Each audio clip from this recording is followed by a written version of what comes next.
The twin spires of Churchill Downs. The grass of Wimbledon's center court. Symbols as fundamental to the history and lore of a sport as the great champions who have won on these grand stages. One of the most venerated of these symbols is found here in Indiana on a track both accurately and reverently called the Brickyard.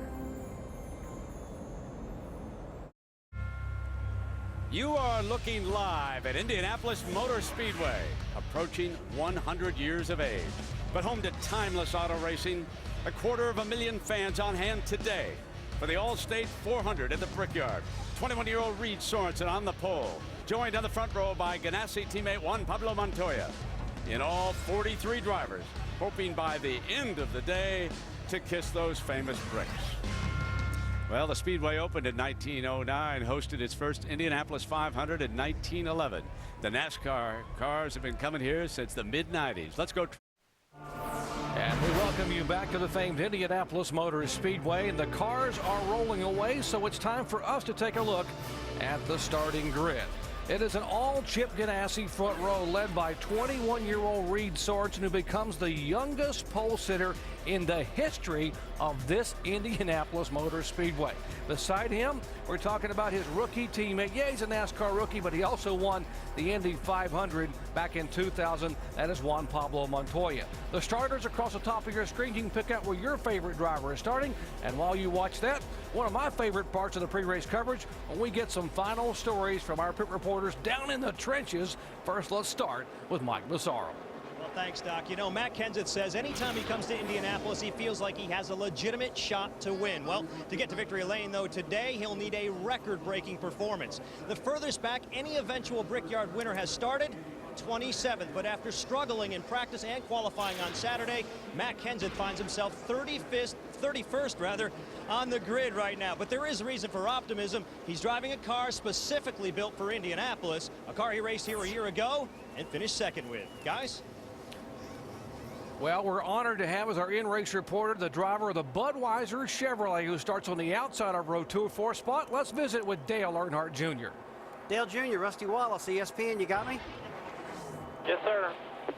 Dale, I'll tell you what, buddy, you qualified great and you look really good in practice. But you know how much winning this race meant to your dad. Man, what would it mean to you if you could win this thing?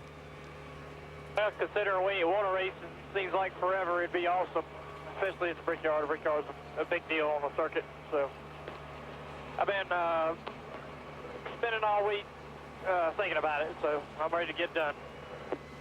All right, buddy, have a great race. Thank you, ma'am. All right, let's visit with his crew chief, who also happens to be his cousin, Tony Uri Jr. Hey, Tony Jr. Andy up here in the booth. You got a copy? Go ahead, Andy. Hey, crew chiefs are usually the ones with all the answers, but there's a lot of questions down there today. What's the biggest unknown for you going into this race? Well, the biggest thing is you just got to keep yourself in position and keep our track position. We worked hard Friday to get, and when it comes down here to 40 to go, you know how the strategy can really change up and get track position. So my biggest deal is just seeing where we're at, and if we're in a winning position to make the right call here at the end. I think this is one of the biggest races and the hardest ones to call of the year. 10-4, I know you do a great job. Good luck, Tony. Thank you, bud. I look forward to hearing from those guys all day long. Let's check in back in the pits with more stories. Here's Dave Burns. Well, Doc, Indy's a tough place to race, and Denny Hamlin only has one start at this track, but don't count out his experience at Pocono Raceway, a track that one corner anyway acts very much like the high-speed corners here at Indy. He swept both races last year at Pocono. He led 49 laps earlier this year, and success at Pocono can translate to success here at Indy. Crew Chief Mike Ford told me this morning, we've got a package for speed at this type of racetrack. We are just fine, F-I-N-E, fine adjustments away from a great race car for Denny. Jamie? Well, Dave, since earlier in the week in that Ginn Racing DEI merger announcement and the fact that Dale Earnhardt Jr. is leaving DEI at the end of the year, there's been a lot of added pressure and maybe attention on Martin Truex Jr. And for good reason. He got his first Cup win just a month ago, and he's 11th in the points. That's better than the other two DEI cars. But asked about that extra attention, he said, I think it's amazing. I want to be the face of DEI. I want to be that guy. Alan? Well, for drivers like Clint Boyer, 10th in points and on the bubble for making the championship chase, today's race is a delicate balance between protecting their place in the championship and trying to win at Indianapolis. Boyer's day complicated by the fact that his team had to change an engine this morning. By NASCAR rule, they dropped to the back of the pack for the start of this race. Win the race, but protect your place in the chase. It's going to be a tough way to do that both times here at Indianapolis today. Doc? All right, guys, thank you very much. You know, when these cars go off and take this green flag and go sailing down into turn one, Andy, things can get real messy in a hurry. Doc, it's really funny. This track is so clean and pristine, but there is one thing that's always dirty around here, and that's the air. The only person that can feel that clean air today is going to be the guy out in front. And I'll tell you what, you're going to try to use that air at your advantage all day long. You're going to try to use it to get that car to the front. You know, there was one guy everyone said could actually see the air, and Andy, you took him to 2 championships and a Brickyard victory. Jerry Dale Earnhardt was amazing with air. He could always take advantage of it, and for the first time ever through ESPN Draft Track, you'll be able to see what they say only Dale Earnhardt could, air. Draft tracks will show you the effect, the positive and negative effects that air has on cars running together. The bright yellow air is where the air hits the car and changes direction, creating downforce and pressure we always talk about. I tell you, that blue air, that's the air, that's a turbulent air. You got to use that to your advantage too, but it's very turbulent. You use that to draft up on it. It's just amazing and incredible. You can actually see the air coming off the car. Now, yesterday, pole sitter Reed Sorensen, he cut through the air quicker than anybody. We didn't show this yesterday, but here's what it looked like. Air going over his car, the quickest of the bunch. He was making that air go fast over his car yesterday, and you can see the effect of it right there.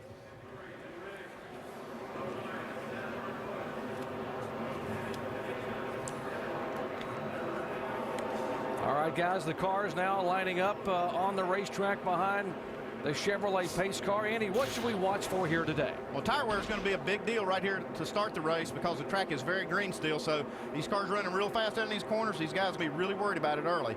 And then the different fuel strategies. You got an 18-gallon fuel cell, long race, and like we heard Tony Jr. saying down there, there's going to be some strategies at the end of the race that people are going to be trying. And searching for that clean air. We just talked about that, and managing that draft and trying to find that clean air is going to be key. Gambling with 2 tires late for track position. You won't see that early, but you might see that right at the end of the race for these guys to try to jump that track position. All right. It is a 400-mile race. We will have 8 high-definition onboard cameras. We'll ride along with 8 different drivers throughout the field throughout the afternoon, and you'll get high-definition views of what's happening around this massive 2.5-mile facility, the Indianapolis Motor Speedway.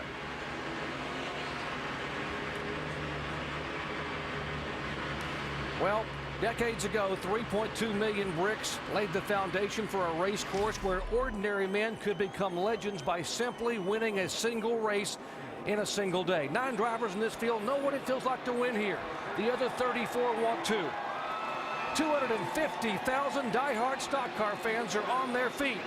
Folks, grab a hold of those steering wheels and hang on because the All-State 400 is underway.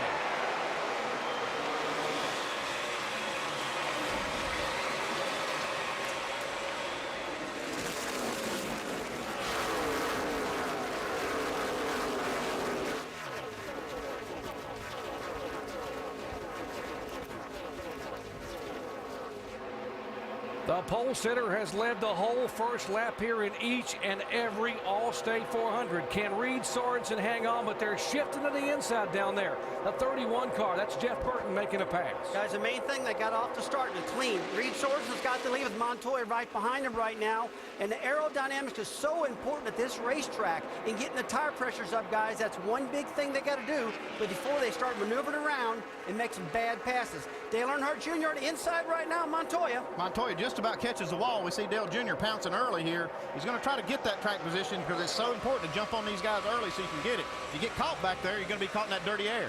Earnhardt Jr. makes the pass. He told a lot of people, including us before the race today, that he's had the best car he's ever had here at Indianapolis. He told me last night, said, Rusty, this car is so maneuverable. I really love it. I think I can win this race. And he is doing it right now. He's running good, running Reed Sorensen down at the moment. Well, these guys are just feeling their cars out. They know we're going to have a caution at about lap 15. NASCAR is going to throw a competition yellow so we can look at these tires and these guys can get a read on it. And there's the 20 car, Tony Stewart, who won here in 2005, squeaking to the inside of the 16 car. Right now, the exit of turn 3, that's a great place to pass before you get down to 4. And Stewart took advantage of it. Now, coming off of turn 4, guys, one key part of the racetrack, getting that straightaway speed down the front straightaway. Over 200 miles an hour. Well, we're seeing them 4 wide here at this, on this front straightaway.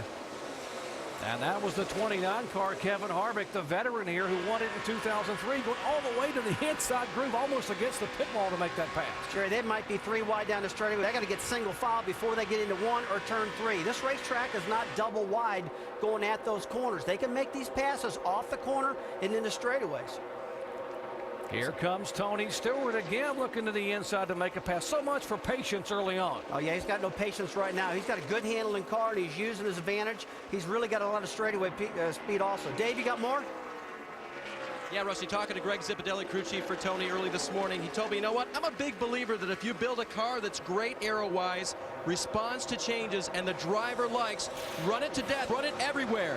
And this is the same exact car that Tony went to victory lane with 2 weeks ago in Chicago. He likes it, and he's comfortable with it, and it is fast. How often do you hear that a driver wins in a car and suddenly that car becomes his favorite? Oh, I tell you what, it's like a favorite pair of shoes. You want to use it all the time. And if he's got a car that's running this good, hey, why not? He's got a good car, and he's not afraid to use it right here. He's going under Brian Newman. Going to get down in the corner and try to outbrake him into the corner here. Might get the 2 for 1 here. He's good looking inside the 25 car. Well, right now, that's a right move. You know, Newman's on the outside, Stewart on the inside. They can't go double wide. You know that somebody on the outside's got a lift right now. Yeah, you see how smart Tony is there. He backed off, waited for his opportunity to get off the corner and pass Casey Mears.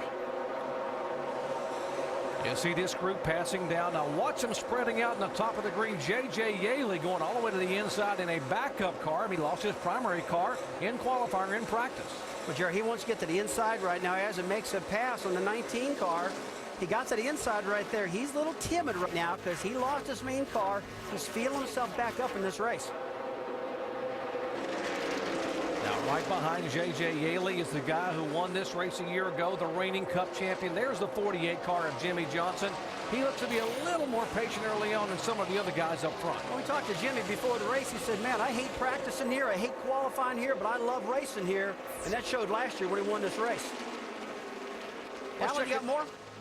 Yeah, I talked to Ron Malik, who's serving as crew chief for this 48 car. Remember that his primary crew chief, Chad Canals, is still under suspension by NASCAR for a rules violation.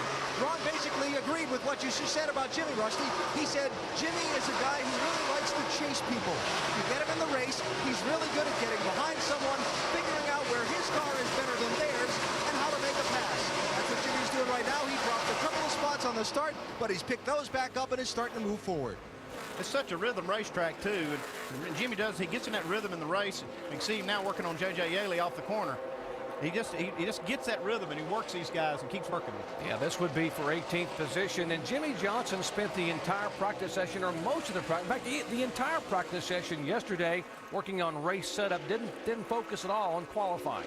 Well, Jerry, we kept looking at him in practice going, look, he's way down. He's 48th fast in practice. What's going on? We were almost wanting to write him off. But he said, look, I hate this. I'm going to have a good car. Just watch. All right, these guys in the back trying to hustle their way to the front. And speaking of up front, Reed Sorensen, the 21-year-old from Peachtree City, Georgia. You heard correctly. He became the youngest pole sitter in the almost century-old history of the Indianapolis Motor. And the 31 car, Jeff Burton getting a little racy and takes a spot away from Juan Pablo Montoya. Hey, well, this guy's always got a great handling car. We talked about it earlier to show that he's one of the guys, doesn't like qualifying, but he loves the race. You can always count on him to have a good handling car. And right now, he's past Montoya, pulled into 3rd position.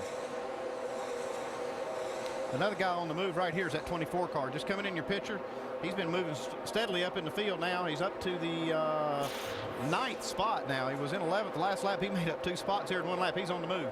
Yeah, he came from 21st spot to 9th in 11 laps. You think Jeff Gordon's on a march? And how about the 01 car of Mark Martin? Well, Mark Martin, this is the car that he crashed in Chicago. He really loves this car. He told me last night, he said, look, count on me to get to the front of this pack pretty quick because I got a good-looking car, and I got a great handling car, too. All right, look for more on Mark Martin. Let's check in his pits with Jamie Little. Well, Doc, a lot has been going on with this team, as I mentioned a little bit ago, joining forces, of course, with DEI. But there's 6 teams involved, but they've gone to a 4-car team. That means 2 teams must dissolve. I talked to DEI. The teams are going to get together this week. They're going to decide what people will stay and what crew members will have to go. It's kind of a hard time, as you can imagine, at home. You're working in an office, they merge together, all of a sudden you don't know if you're going to have a job starting next week or not. So kind of heavy hearts and heads laid low on that 01 crew, keeping their fingers crossed, guys. They will have a job when everything is decided. A lot of unknowns down there among those teams, Jamie. A lot of merger talk and some partnership talk ongoing, and some other unknowns here right now, Andy Petrie. We are 3 laps away from that competition yellow, and these crew chiefs and crew members have got to be thinking, what's going on with the tire situation? They're really hoping they can make it this 15 laps, because that's going to stretch it for some of these guys. Some of them in practice could only go 6 or 7 laps before they had cords showing. So they're just hoping they can get in there without blowing a tire out, and then the track should rubber in and be fine later. Well, I'll tell you, the guy not running well right now is Ryan Newman. He slipped from the front to the back of the, pretty far back right now. He keeps losing ground. He can't hold the car on the bottom of the track. You see Matt Kenseth's working underneath him right now, so I believe he's one of the guys just waiting to the mandatory caution to start working on this thing. For more on Ryan, let's check in with Dave. Yeah, and they will make adjustments, guys, to help make that car turn better. Tight was the report from Ryan Newman early on in the run, and they're going to have to start the day working hard on that 12 car. And again, the reason for the competition caution was the fact that we had rain throughout much of the weekend. There was not a lot of rubber on the racetrack. And when a track is green, it's almost like a cheese grate grinding off the tires. And Andy, that creates a serious problem for anyone trying to run aggressively. Yeah, it is. This track's been ground with a diamond grinder, so you got grooves, little grooves in here. So it's really challenging for these Goodyear tires. Well, right now, Sorensen's led every single lap, and Dale Earnhardt Jr. right behind him. They're running almost identical lap speeds. But I'll tell you what, Kevin Harvick, hard into the wall. 66 car. That is Jeff Green. He had been on and off pit road just a few minutes ago because he had brushed the wall earlier. Right rear tire. And you heard him say a right rear tire. He had actually come on the pit road. The right rear looks like it might be up.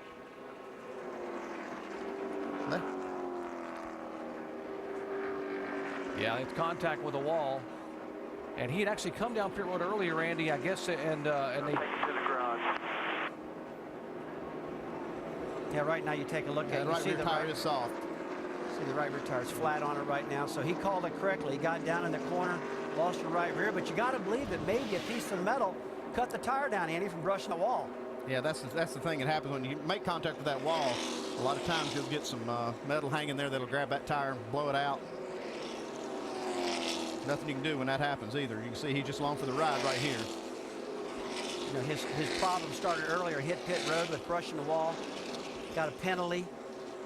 Went back out in the racetrack and had this problem right now. So I tell you what, this is one of the greatest racetracks in the country. Everybody puts their heart and soul in here, but it's going to end for him today. Yeah, it started out bad and then got worse. Yeah, not a good day for Jeff Green there in the 66 car.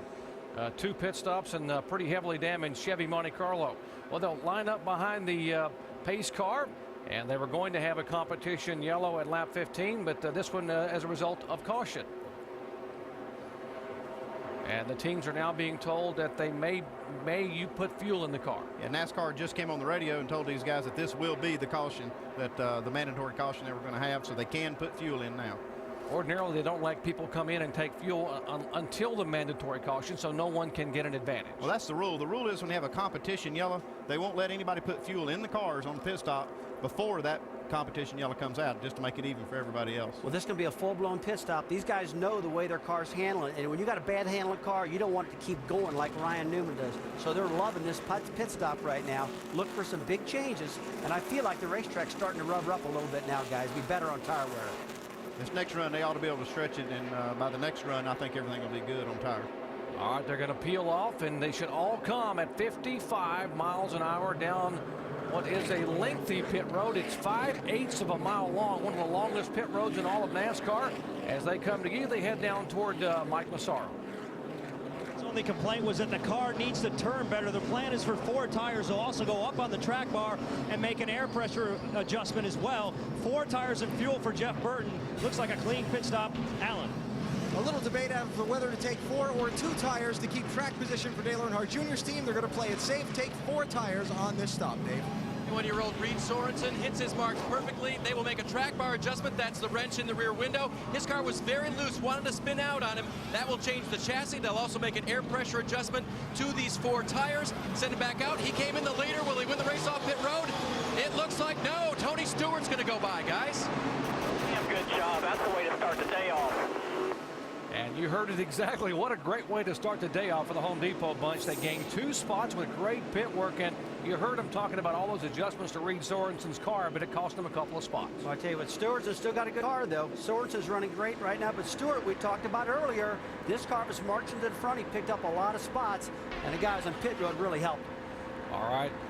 Let's take a look at the crew camera on the 41 car. Jason Sheets, who's the front tire changer. He is a native from Indianapolis, having to perform under pressure, getting those tires on. Jason Sheets getting the work done for Reed Sorensen and his Dodge.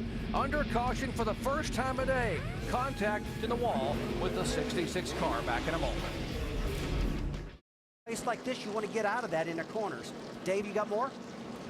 Yeah, Denny Hamlin is back on pit road, guys. He got a penalty for speeding down pit road. And because they removed a little bit too much tape from the car for the adjustment they wanted, they put a little bit of tape back on. So it could have been just a pass through, but they decided to stop and put a little tape back on the front grille. Any way you look at it, that's going to be very, very costly because he was in 8th spot before he made that stop. That's going to take him back on this restart to about 41st or 42nd. So that's a big penalty. All right, let's check in down with Alvin on the tire situation. AB? Hey, just finished looking at all the tires that came off the cars in my section of pit road. Only one showed any sign of cords. The leaders all looked good. So as the cars have run in the race here, it looks like that problem has taken care of itself as expected.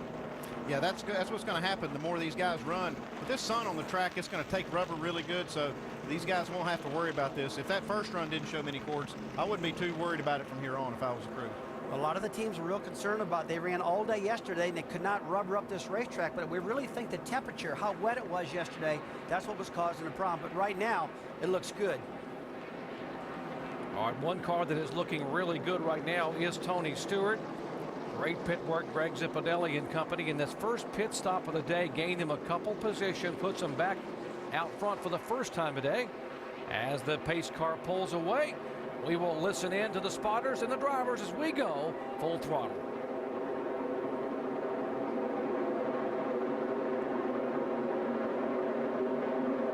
Ready. Ready. Green, green, green. Green flag, green flag. All around. Inside, clear by 2.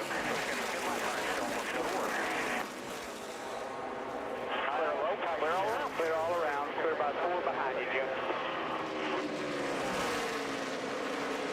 Not too bad. There's people in front of us that are going forward and out. Good exit there. Clear by 2. No pressure from behind. Get back in the rhythm. Go get him. Still there. Got one more coming. Still there. Still there. Still there. Dale Earnhardt Jr. looking to the inside, thinks better of it and stays in line. I'll tell you right now, Dale Earnhardt Jr. is giving Stewart all he can take. Inside for the pass right now. It looks like he's got the position getting down into turn 1. Okay, you see that? Cars here. Cars spinning. That's the 12 car of Ryan Newman. Spins around, heavy contact. We're rolling. Heading down pit road. And caution comes out for the second time today here on lap number 20. A lot of people predicted Newman that maybe the guy to win this race because he ran so good at Pocono, a track so close to Indianapolis, but he was perfect in practice. We don't know what's going wrong here. He's been really struggling with that car from the start of the race. I don't know what caused that accident right there, but he's been struggling. Yesterday in practice, that car looked really good. In the day, it just started going backwards. You know, Andy, this track started rubbering up quicker than these guys thought. Yeah, this track's changing a lot because we didn't have this kind of sun on the racetrack when we were practicing. Them 4 I know. We'll meet you in the garage, bud. Yeah, these guys are going to have to go to the garage and do quite a bit of work to get this car back out. As I got to tell you, these soft walls on these racetracks right now are just a heaven sent. Newman's got the left side of that car toward really big time. And NASCAR and Tony George, who owns this racetrack, invented these soft walls. And these drivers are loving it right now with impacts like that. Caution flag a moment ago. The 12 car of Ryan Newman spins around. There is contact in this cloud of smoke here in the corner. See, his driver's side first too, and that's kind of like we saw J.J. Yaley in practice in the 18 car hit very similar to this. And boy, I tell you, that really hurts when you hit the wall like that. Nice job by Carl Edwards to make the miss here. He's up high. He's up high. He's still up high. He's still up high. He's coming down. He's coming down. Right on the apron now. Right on the apron. Come on by, everybody. Nice job. You know, hold up. Now, Ryan Newman was very close to being in the top 12 in the chase. He was in 13th spot, but just 30 points behind Dale Earnhardt Jr. And this could be a huge blow as this traffic now snaking their way around some of the debris on the racetrack. Yeah, they just changed tires. They don't want to have to come back. Look at all this debris everywhere. So these guys are going to be really picking their way through here. Wouldn't be surprised to see somebody get a flat tire out of that. Well, safety crews are on the track. Caution out for the second time today. We'll take a break and come back with a restart. Dale Earnhardt Jr., the leader at the All-State 400. Now you take a look at the front of this field. Dale Earnhardt Jr. leading for the first time here in 5 years. The last laps he led here was in 2002.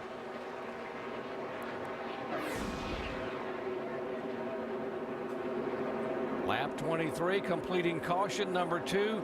Over 250,000 fans here on their feet watching Earnhardt Jr. lead one of their favorite sons, the Hoosier Tony Stewart.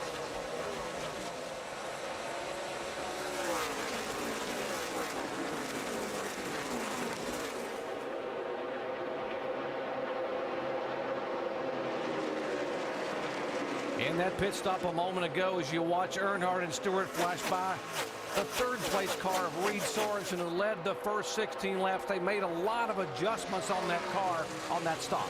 Yeah, the key thing here is he doesn't have that clean air on the nose like he did in the first run. It's going to be interesting to see how his car handles behind these two guys up in front of him. You see, those guys got a big jump and got away from him a little bit. Folks got to remember one thing. Aerodynamics at the Indianapolis Motor Speedway is more important than anywhere else we run because the straightaways are so long and the corners are so flat. So you're going to hear us all day long talk about air on these cars. As you see right now, Matt Kenseth is in the back there getting away from a car to get clean air to the front of his car so he gets more downforce.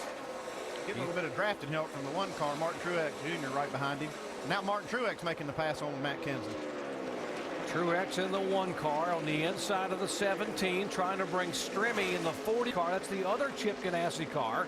Whoa, and the 17 car, Kenseth slides back in the spot, and Strimmy has to stay on the inside. Well, guys, right now they got fresher tires. They're cool right now on these restarts, and they're going to get all they possibly can on these restarts while the tires are in good shape. One of the big stories early on, Jeff Gordon, who started back in 21st position, gained 11 spots in just 10 laps, and now Gordon being shown all the way up in 7th position. And we just had the caution a moment ago involving Ryan Newman and hard contact. Let's get an update from the garage area and Dave Burns. Yeah, and the update, of course, Doc, is hard work on the 12 car right now. The only difference is that Ryan has not jumped in there to help him. That's usually his mode after he gets in a wreck like this. But he's just been standing at the front of the car, looking it over. Really doesn't want to talk to anybody right now. And as he moves around to the side of the car, you can see Ryan coming to the back just to see where all the damage is. He was sitting in the garage for the longest time, very disappointed, just sort of hands on his knees, upset that his Brickyard 400 was over. As I got to tell you, Newman thought he had a really good car for this race. He's disgusted right now with himself because he lost to get into that corner. And you know what? The Brickyard 400, it's 365 days away right now till you get to come back and do it again. The 31 car. Now look at this line here. The Earnhardt car goes by the 8, then this Tony Stewart, then the Target car. But that next car in line, the AT&T Chevrolet of Jeff Burton, he sat on the pole here a year ago and had the best race car for the first 100 laps, and it went away. But he's got a really good race car here early on today. Yeah, and these guys were talking about that, and they came here with a little different strategy for practice. They didn't really want to. They've already sat on the pole for the Brickyard 400, so they didn't really have to come here and do that. So They just concentrated on the race. They didn't want to repeat. They didn't want to have a good, strong first half and not be able to finish it off. So these guys really practiced for this. And with more on Jeff Burton, let's check in with Mike Massar. And Doc, speaking of Jeff Burton's practice, I spoke with Scott Miller this morning, and there was a little bit of frustration with practice. Scott told me that Jeff Burton really likes long runs during practice. That helps him really evaluate where the car is. But because of the way the tire was wearing, almost down to the cords in about 10 laps, they were unable to get those long runs. So that was a little bit frustrating. The other frustrating part, there was really no break in the middle of the practice, so they didn't have time to really digest and really break everything down. But it doesn't seem to be affecting them out there right now, guys. Well, Mike, I got to tell you, that's really true, because after you practice on the racetrack for about 45 minutes, you're looking forward to that break that NASCAR gives you to come in and think about it and try to make a decision what to do to the car. Yeah, it's just the driver and the crew chief need to have that time where they can just decompress a little bit and think. When that practice is going on, things are happening so fast that the crew chief he can't hardly think about the changes and all the things he would like to do to the car. He needs that little downtime to be able to decide that.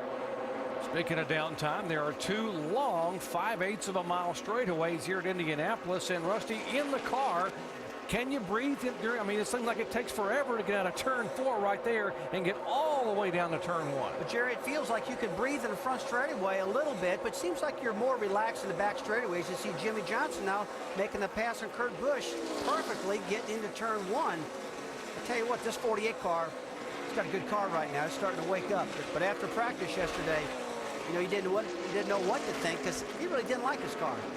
And with more on Jimmy Johnson, let's check in with Alan Bestwick. Who came on the radio when that first caution came out, Doc, and told his crew that his car was pretty good, not bad was the phrase that he used. Said it needed just a little help with front-end grip in the turn. So they made an adjustment on the pit stop to try and help him with that. You saw him just pick up the spot from Kurt Busch. Jimmy is marching forward. He took the green flag in this race back in 19th spot, and that was 8th he just picked up. And as you see Mark Martin, the 0-1 car, making a move inside of the 2 car. We'll remind you that Jimmy Johnson, by the way, is without his crew chief, Chad Canals, who's been the team leader and a major force in their success. He won't be gone until August 15th, so Ron Malik filling in and doing a pretty good job. Yeah, this car's handling real well. You see it, just a little whisper of smoke. That's just a tire rubbing on the fender. One of the front tires. These cars travel so much in the front end when they put on the brakes and get down in the corner that it makes the tire actually rub the fender. You know, the 2 car Kurt Busch, he's starting to fall back a little bit too right now. It makes you think, does the 12 car and the 2, since their teammates have close to the same setup? Because he just can't seem to hold the bottom the way they need to. It looks like Kurt Busch's car is a little better than Ryan's was. Ryan's car was so bad that he was losing a spot or 2 almost every lap. At least Kurt Busch can keep up a little bit here. Mark Martin's one of the best cars on the racetrack right now. The story today thus far has been the early success of this car. Dale Earnhardt Jr. in his entire career as a driver here at the Indianapolis Motor Speedway. The young man only led a total of 13 laps. As he comes by this time, he will equal that total in 1 race today. I got to tell you, Dale Earnhardt Jr. fans, this guy has been about 2 or 3 tenths of a second faster than anybody for many, many laps in a row right now, so he's looking really good. 31 laps of 160 are in the books at the famed Indianapolis Motor Speedway, the 14th running of the All-State 400 at the Brickyard. Dale Earnhardt Jr. is the leader. He has led once for 15 laps. First time he's led here since 2002. He has now led more laps to date than he has his entire career at the Indianapolis Motor Speedway. Tell you what, though, Dale Earnhardt Jr., in the next pit stop, they're going to have to work on the left front corner of the air dam. We're get another camera shot on his left front air dam. He's run over a ripple strip, and he's bent it under. And you can see right there, guys, that's causing an aerodynamic push. He's lost about 2 tenths of a second. All right, let's get you up to speed on what's happening with Dale Earnhardt Jr. and some of the other leaders. First, here's Alan Bestwick. And Doc, I just talked to Tony Eury Jr., Dale Earnhardt Jr.'s crew chief, about that. He looked at me, he waved thumbs down. He said that is going to hurt us for a while. Hopefully we can pull that out on the next pit stop and confirm that Jr. did run over one of the rumble strips. These little, kind of like speed bumps they have on the bottom of the racetrack to keep drivers from dropping their left side tires into the grass. Dave? The only speed bump, so to speak, so far for Tony Stewart is a car that just doesn't want to turn like it did on the first run. He radioed in early in this run, way too tight already, just a little bit loose off the corner. They'll make adjustments on the next stop to try to help Tony's car. Behind him, Reed Sorensen now running third after starting on the pole. On the first run, Reed's car was loose. It wanted to spin out. They made air pressure track bar adjustments.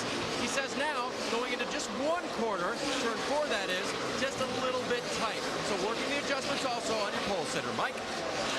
After sitting on the pole and leading a bunch of laps at the beginning of last year's Brickyard 400 and then fading to finish about 15th, Jeff Burton said he'll never forget that. He came here with a little bit different approach and concentrated a little bit more on race setup during practice. It's paying off right now, although he says the car is a tick tight. Alan? Juan Pablo Montoya started on the outside of the front row. He has fallen back to the 5th position, but stabilized there after slipping back in the opening run of the race. Complaining about the front end grip of his car, Montoya wants it to cut a little better in the corners, and that's what he's working on now, getting pressure from Jeff Gordon. Mike? And Jeff Gordon charged from the 21st starting position all the way to 6th now, and he's done it all by himself. Feels like the car's extremely balanced, although he's feeling a tight condition when he gets on the throttle. Right behind him, Kevin Harvick. Harvick's had a bit of an obstacle to start the race, and that was because his spotter, his secondary spotter, had a faulty cable in his radio. They had to change that out and adjust, but it doesn't seem to be holding Kevin Harvick back right now, running solid in the top 10. Jamie? And Mark Martin started 13th, making his move on up, gained 5 positions. He's currently in 8th. Now, he came over the radio after that first pit stop and said, guys, I think my second gear is broken. So right now, he only has 1st, 3rd, and 4th. Now, where that will affect him is when he exits pit road and on restarts. They're hoping not to use that first gear because they said, the team told me, it eventually will go. Tire wear was good after that stop, but right now he says that right rear feels like it's wearing just a bit. Alan? Jimmy Johnson started 19th. He's up to the 9th spot now, the defending winner of this race. Just radioed his crew, said the adjustment they made on the last pit stop helped him in the corners exactly where he needed it to. Right now, the back end is sliding a little bit on that 48 car. And rounding out the top 10 will be Kyle Busch in the 5 car for Hendrick Motorsports. He started 18th. He's moved up to 10th place, and there's trouble on the track. Tony Raines against the wall, gets tagged in the door in the right front of that car. Also spinning is Robbie Gordon in the car number 7. And the heavily... Who was that, Wood? The 9 car got right inside of him, turned him around.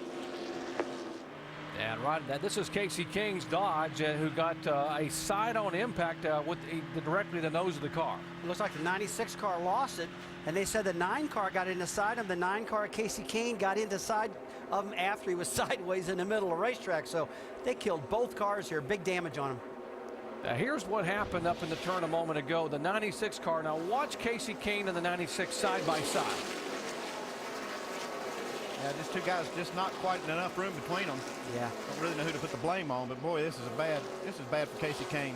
These guys are trying to just get something going here and just not been able to do it this year. I tell you what, in our early rear play, it looks like the 9 just drilled him in the door, but coming back to the replay, you can see what happened. The aero loose kicked in, and the both cars slid up in each other. That's It's hard to race down in the corner side by side at this track. It's just real narrow getting down in there, the groove is. All right, from the Allstate onboard camera, Casey Kane comes back across and just right in the right front fender. Just finishes them both off right there. They were both already torn up, but that just finished them off. Let's take one more look angle of this right here as they get in a corner. 96 is already wrecked. He's coming across the track, and boom, Kane's got nowhere to go. But before that, Casey went inside and got aero loose and slid up in the side of the 96. It looks like Casey started this wreck. Well, this will count now as a competition yellow, and you will be allowed to take fuel. The damaged cars now limping down pit road will be headed back to the garage area. As you guys said, Casey Kane hoping to be able to finally get a top 10, being fairly conservative early on here after a good qualifying run. He heads to the garage, and behind him, Tony Raines. Yeah, both those cars are really destroyed.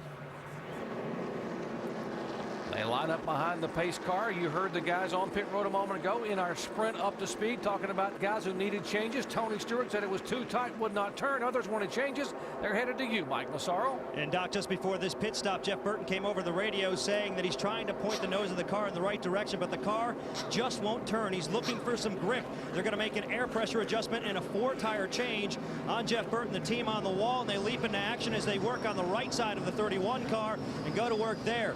Fuel being put put in and the chassis wrench being put in as well as they make their adjustment. Ellen. After they change the right side tires on this 8 car, watch front tire carrier Sean Ward. After he places the left front tire in place, he's going to give a big pull on that lower fender that's been damaged on this 8 car. There he is. He's trying to pull it out, but it's been told not to waste any time. Get the car out of the pits. Dave? The challenge for Tony Stewart's crew, make my car turn better in the center, make that stop when it leaves the corner. They'll make a chassis and air pressure adjustment to try to help that. Here's the race off pit road, and Dale Earnhardt Jr. Yeah, all right. And Martin Truex Jr. gaining 10 spots. Got to wonder if they just did some tire strategy there. Yeah, it's about time that one of these cars tried that, because the track is rubbering in. The left side seemed to hold up real well anyway, and they hadn't been that many laps, so that was a good move for Martin Truex Jr. Third caution of the day, and everyone able to get on pit road. Here's the race off pit road. It's Earnhardt Jr. Great pit work by the 20 crew. He is second off pit road. Then comes Juan Pablo and Truex.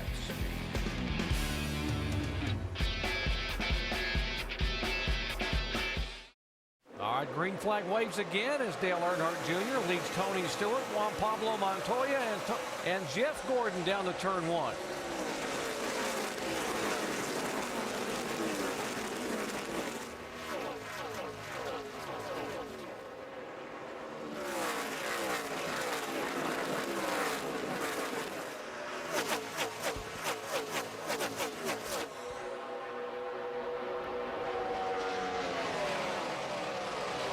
Here's the 48 car. Watch him. That's Jimmy Johnson. But the 07 now making a move. That's Clint Boyer. And you heard in the pre-race show they made an engine change, and he had to start shotgun, which is dead last on the field. And he has done a nice job driving this car up toward the front. Looks like the engine they put in there is pretty good, too, because he was passing on the straightaway right there. He's already cleared Jimmy Johnson right there on the backstretch.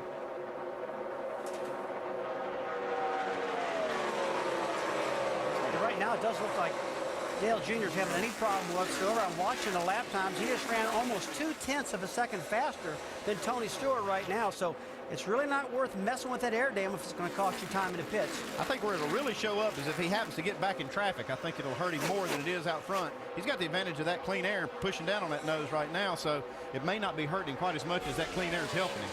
Well, one driver who didn't want to be where he is right now, he was hoping to have a good day, but it all went away early. Right, Dave? Yeah, that did for Casey Kane. And after they got back to the garage area, you and Tony Raines had a fairly extended conversation, shared your views with each other. I'm sure you didn't come to an agreement. What actually happened? We were just, he came over to talk about it. My car was backwards as I was getting into the corner, and I was running low. So, I mean, I was told he entered on my right rear corner. Whether that happened or not, my car was backwards before I got there, so it was over. But just disappointing when you're going backwards that fast. It's, you know, that's what happens. I mean, if you have fast cars, you're not wrecking. When you have slow cars, things happen. And just help me clarify, you were crashing or it was just way loose? I was tight. The car wouldn't turn the whole time. That's why I was going backwards. And then it went way loose into that corner. And I think it's because he sucked up on my right rear, but that's just what I was told by my team or whatever. So I don't know. I'm not sure what happened. I was looking forward. Next thing I knew, I was in the wall. All right, big trouble on the racetrack, guys. Big crash here. Jimmy Johnson involved. The 48 car spins around. And the last year's winner involved. Left rear flat. I don't think I have too much damage. He's got a little more damage than he knows. That left front fender's tore up pretty bad. And here's Ricky Rudd with the right front fender blown off of his car. The 88 car involved. Jamie McMurray, big damage too. Both the front and rear of the 26 car. McMurray's, he tries to get on the pit road. We're going to have to go to the garage, guys. This track is so narrow, when something happens up there, it's hard to avoid it. I tell you, there's debris all over the racetrack, too, when that accident happened. And these guys are running over this stuff, blowing tires and tearing up. And like you said, Andy, it's not like a regular track. It's narrow. Jamie McMurray looks like he get back on the track, but after a pit stop or two. Now, Jimmy Johnson's car, they're going to work on that. And I think they can get it back and stay working throughout the rest of the race. The 10 car involved, that's Scott Riggs as he gets turned from behind. The 21 car, that's Bill Elliott. They were all stacked up almost in a single file. Almost like a domino effect here. All these guys are running so close together. Almost three wide coming off the corner. Just not enough room. All of them so close, that's why they all get in the wreck. I want to take another look at this race. Tears up another car.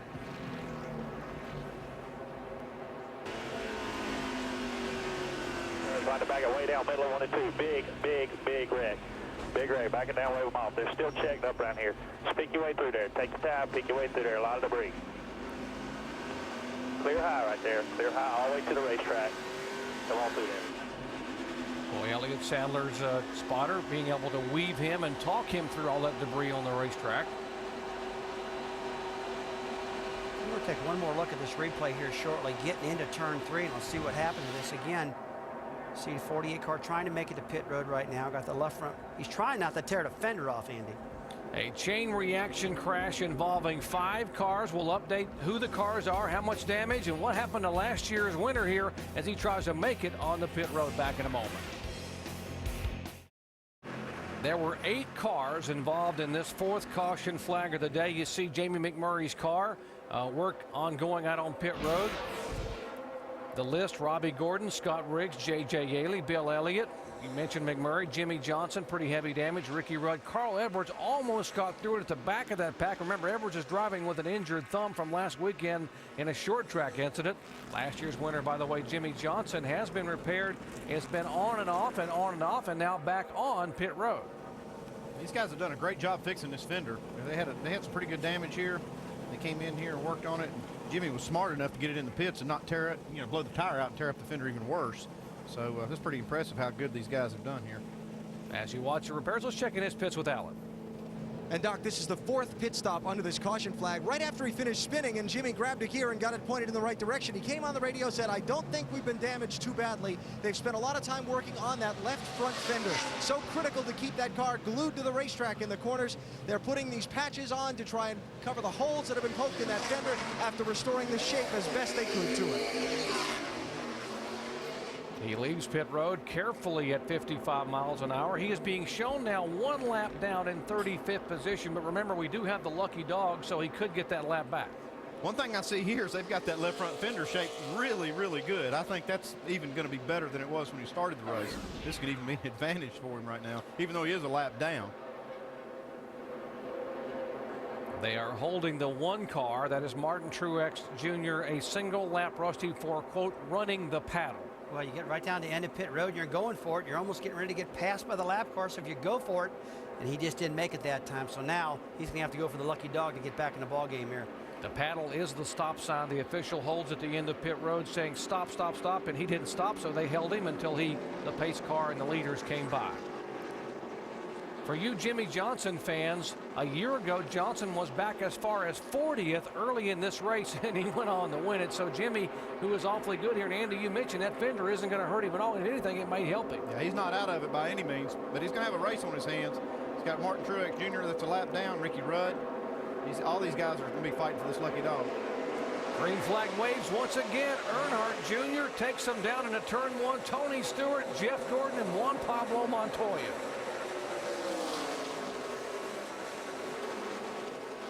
See the 1 car fighting these guys trying to get this lap back. Jimmy Johnson wasn't able to line up on the inside of that front row because he pitted without the pit road being open, so they make him start at the tail end of the longest line.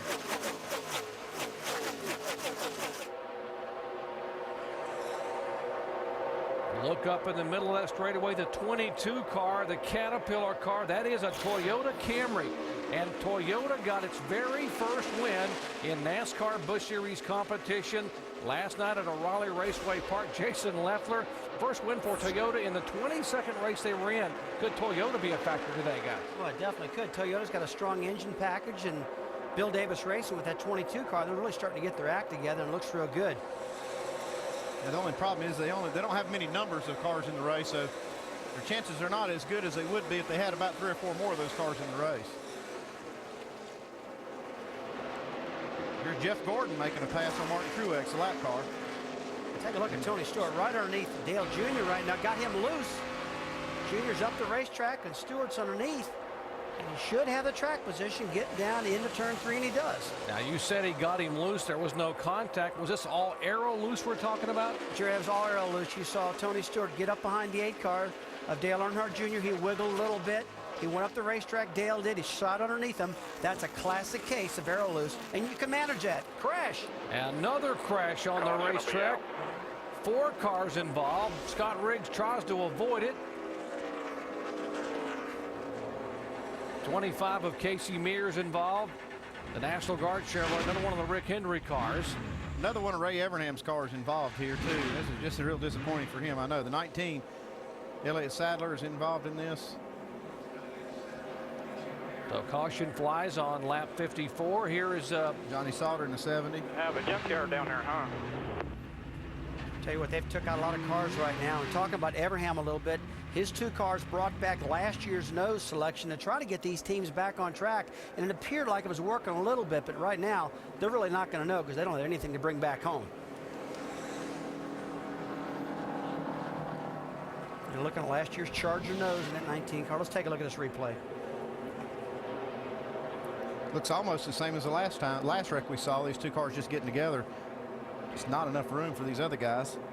Guys, we talked earlier in our broadcast about you need to get single file down into turn 1 and into turn 3, and they're not completing these passes as they get in a corner.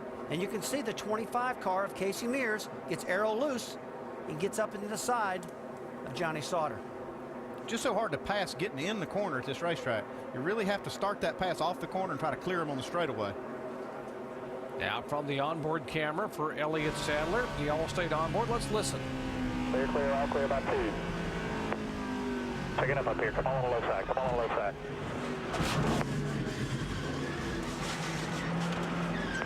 All right, get going when you can, man. Get going when you can. Get going when you can. 45 ran over us right there. Guys, from a driver's perspective, getting down into turn 3, when you see him wrecking in front of you, you're just to change directions. Take a look at this. The wrecking in front of you, he just tries to slow up. The 19 car does, and he just can't. Gets high in the racetrack. Elliott Sadler does, and that wreck happens. But it's all about arrow loose getting in the corner. We might mention that the 45 car, Kyle Petty, also involved in this incident. As you see the damage repair on Elliott Sadler. But early on here at the Indianapolis Motor Speedway, it's been all Budweiser Chevrolet. Dale Earnhardt Jr. has led twice for 33 laps. Back in just a moment. And we welcome you back to the Indianapolis Motor Speedway, Allstate 400 at the Brickyard. If you just joined our coverage, we have had 5 caution flags for a total of 33 laps, and folks, 18 cars have been involved. Good day to have car insurance here at the Allstate 400. As we will show you the cars, and there is Dale Earnhardt Jr. Earnhardt Jr. has led twice for 33 laps. Jeff Gordon coming from the back of the pack, didn't qualify well, but passed 10 cars in just 11 laps. And one of the guys we talked about at the beginning of the day, Juan Pablo Montoya, the rookie who started on the outside of the front row and wanted here as a rookie in the Indy 500 back in 2000. And Mark Martin in the 0-1 car has had some troubles here today. Tell you what, Mark Martin has had some troubles, a little bit, complaining about a gearbox. But I tell you what, his car has been handling pretty good. He's worked himself all the way up in the 5th position right now. And he told us before this race, he said, I got a good car, guys. So wouldn't surprise me if he's got a shot to win this race, Jer. Chevrolet Corvette pace car pulls off, and a couple of Chevrolet Monte Carlos up front. Tony Stewart with Dale Earnhardt Jr. and Jeff Gordon, the top 3.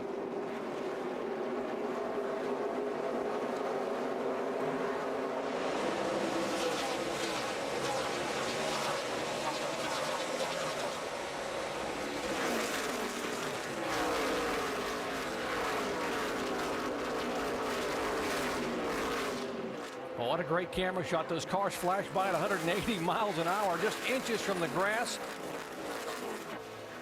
As Tony Stewart's car, early on he was complaining the car would not turn. They've adjusted and adjusted and adjusted, and he went sailing by Dale Earnhardt Jr. for the 2nd spot. Now we got some smoke trailing off the damaged left front fender of the 48 car of Jimmy Johnson. Yeah, they're going to have to take a look at that right now.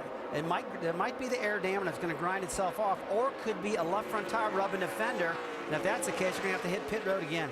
It's not enough. Looks like not enough bracing in that left front fender. The air's pushed it back against the tire.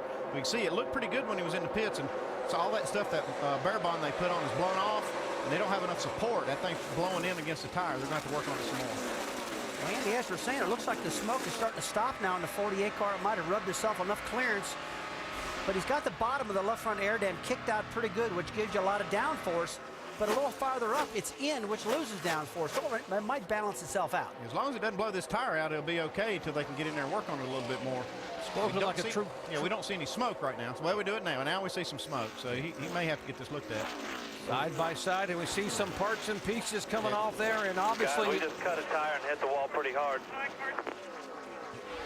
And you just said, and as long as it doesn't blow this tire out, he may have a shot, but no, he just cut right into it and just slammed across the wall, and the points... Okay, Jimmy? Yeah, this is a hard lick for Jimmy. He had a hard lick 2 weeks ago at Chicago. He jumps right out. That's a good sign. Jimmy Johnson, 7th in the point standings. He is the reigning NASCAR Nextel Cup champion. He gets out of the car, but the car is ablaze here, and here come the safety crew. Yeah, that's a really smart decision on Jimmy Johnson. He knew the car was on fire. He jumped out. But guys, this is the problem you have when the pit crew doesn't fix the car the way it needed to be fixed. You know, they did the best job they possibly could. You take a look at his wife. She's calm. She knows her husband's out of the car. That's something, as a wife, it's got to be killing you. You're really concerned, but Jimmy looks good right now.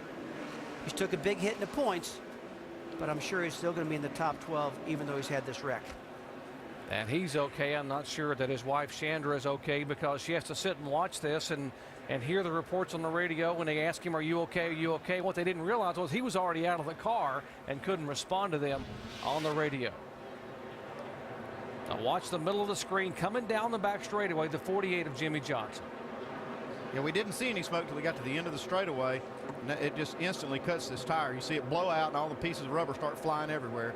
No control of this. So he just has to lock it down and ride it to the fence. Folks, let me tell you the bad part about this. That tire blew out at the highest part of speed at the racetrack, close to 207 miles per hour. He blows that left front off, head on in the wall.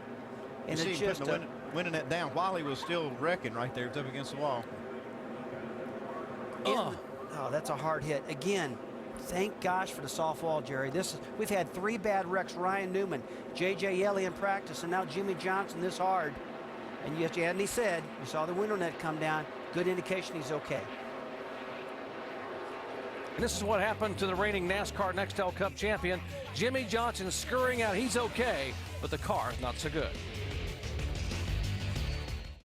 Many drivers were on and off pit road. Some of those who did not pit included our current leader, Kyle Busch, in the 5 car. And of course behind him, Brian Vickers in the 83 car did not pit.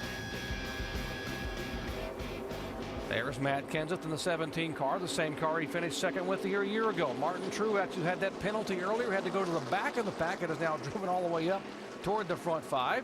Scott Riggs, who's dodged a couple of near misses, involved in a short little shunt with some mild sheet metal damage, finds himself in 5th spot overall.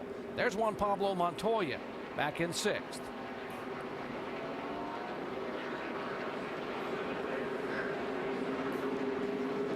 The 88 car of Ricky Rudd on the inside. Rudd, a former All-State 400 winner. Hayes' car will pull away. Kyle Busch stayed on the racetrack, as did the Toyota of Vickers. Vickers wants to be the first Toyota to lead at Indianapolis Motor Speedway. The question is, does he have enough oomph to get by the 5 car as they head to green?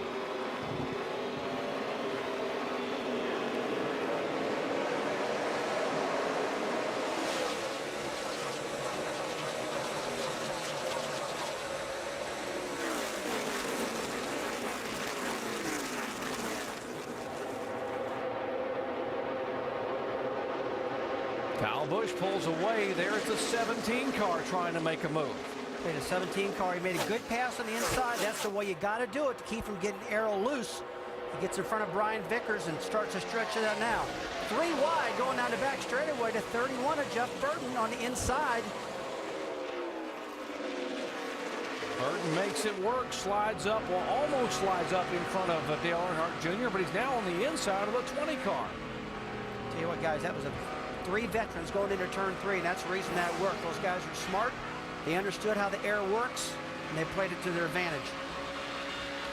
And guess who's coming? Kevin Harvick on the left side of your screen. Got a big picture of Elvis on the hood of that Chevrolet. Tell you what, don't count this 29 car of Kevin Harvick out right now. I'll tell you what, we haven't talked about him much. We're only 68 laps in this 168 lap race, 160 lap race. And what about that 07 car? He's back in the game right now. That engine he had to replace is probably one of the strongest in Richard Childress Racing right now, Andy. Childress is awful happy with his engines. Let's check in with Alan Bestwood.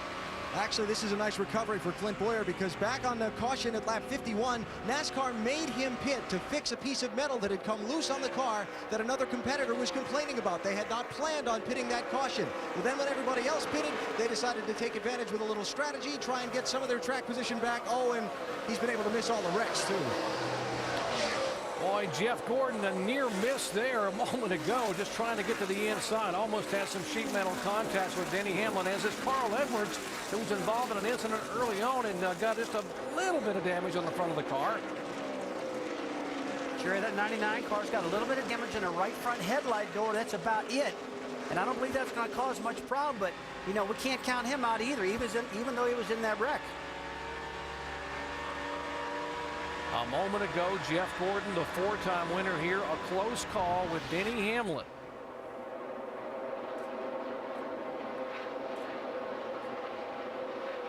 A lot of these guys were stacking up right there, and you see Denny Hamlin was just basically trying to protect his spot and keep Jeff from passing him, and Jeff does get by him, but then Denny passes him back, and now he's passing Ricky Rudd, another lap car.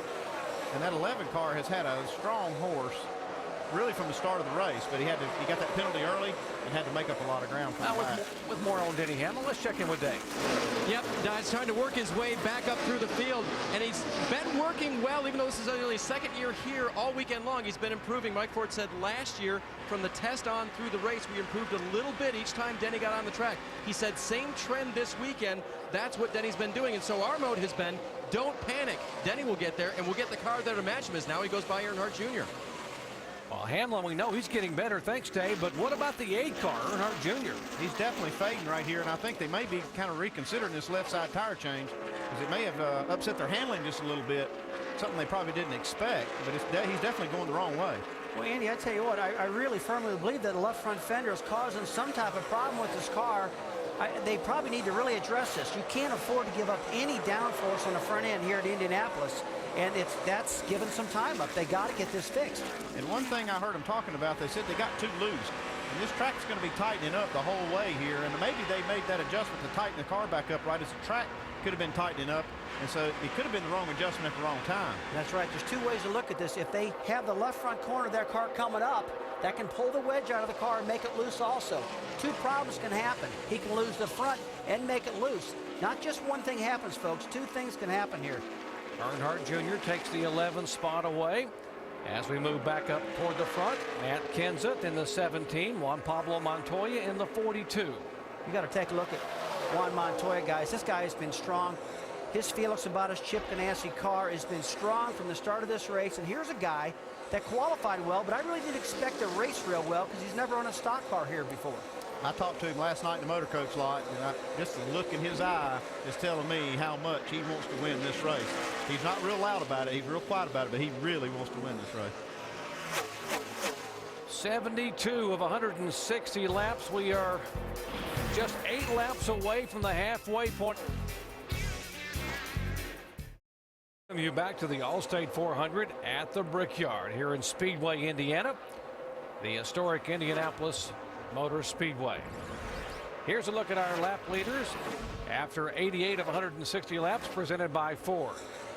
Dale Earnhardt Jr. has led the most laps. He has led twice today for 33 laps. Tony Stewart has led 4 times, and he is currently the leader with 24 laps in the books. Reed Sorensen, the pole sitter, led the first 16.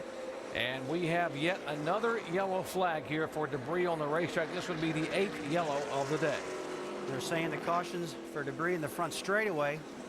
Try to get on that and find out where it's at right now. But I'll tell you, NASCAR's got a great way. Many cameras up against the wall. Tell you what's a good call, because you don't want to run into debris in the front straightaway. It's right about the flag stand. If you hit that, man, you're going to blow a tire out like Jimmy Johnson did, and we don't need that. The problem with all this debris on the racetrack is all these cars that have been involved in these wrecks. They patch them up and send them back out there. See one going by right there, all taped up. There's another one. So you see all this debris that flies off the cars, and that's what's causing these cautions. Yeah, one guy who didn't mind this yellow flag at all was the 21 car of Bill Elliott. He got the free pass, and so will be able to get back on the lead lap, and that puts us now with 32 cars on the lead lap. So right now, I think this is a great opportunity for Dale Jr. There's 71 laps to go in this race. I would take the time right now, fix this car, get himself back in the game, because these track conditions are definitely changing. This track is definitely tightening up. And one key thing is most of these guys, if not all of them, can go make it on one more pit stop from here.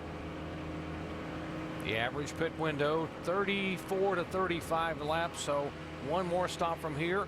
And again, these adjustments, these guys probably didn't want to see a yellow flag. They were just checking out Tony Stewart's bunch, but Juan Pablo Montoya has gotten stronger and stronger. You know, he's a good road racer, but he has not won on an oval, although he had some success early on at Mexico City in the Busch Series car, but that was on a road course.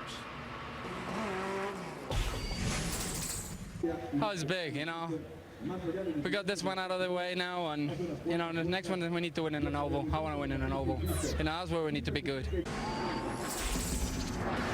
Juan Pablo Montoya has had success in a lot of different venues. He won the Indianapolis 500 back in 2000, dominating as a rookie driver. The Grand Prix of Monaco, the crown jewel of the Formula One circuit, in 2003. At Mexico City, stop number 7, his 7th start in a NASCAR Busch car. Only his 17th career start in a NASCAR Nextel Cup car in Infineon. And today, he makes his 21st career start ever in the car owned by Chip Ganassi and Felix Sabates, trying to get his first oval track win. Guys, I tell you what, I don't know if you agree with what I'm about to say, but he has definitely exceeded my expectations. Montoya has been in the top 5 ever since this racetrack started, since this race has started. All right, pit stops are going to become the order of the day here under the 8th caution flag. And major adjustments for a number of cars, including the 8 car of Dale Earnhardt Jr., who was so good early on, but had drifted back now to the 8th position.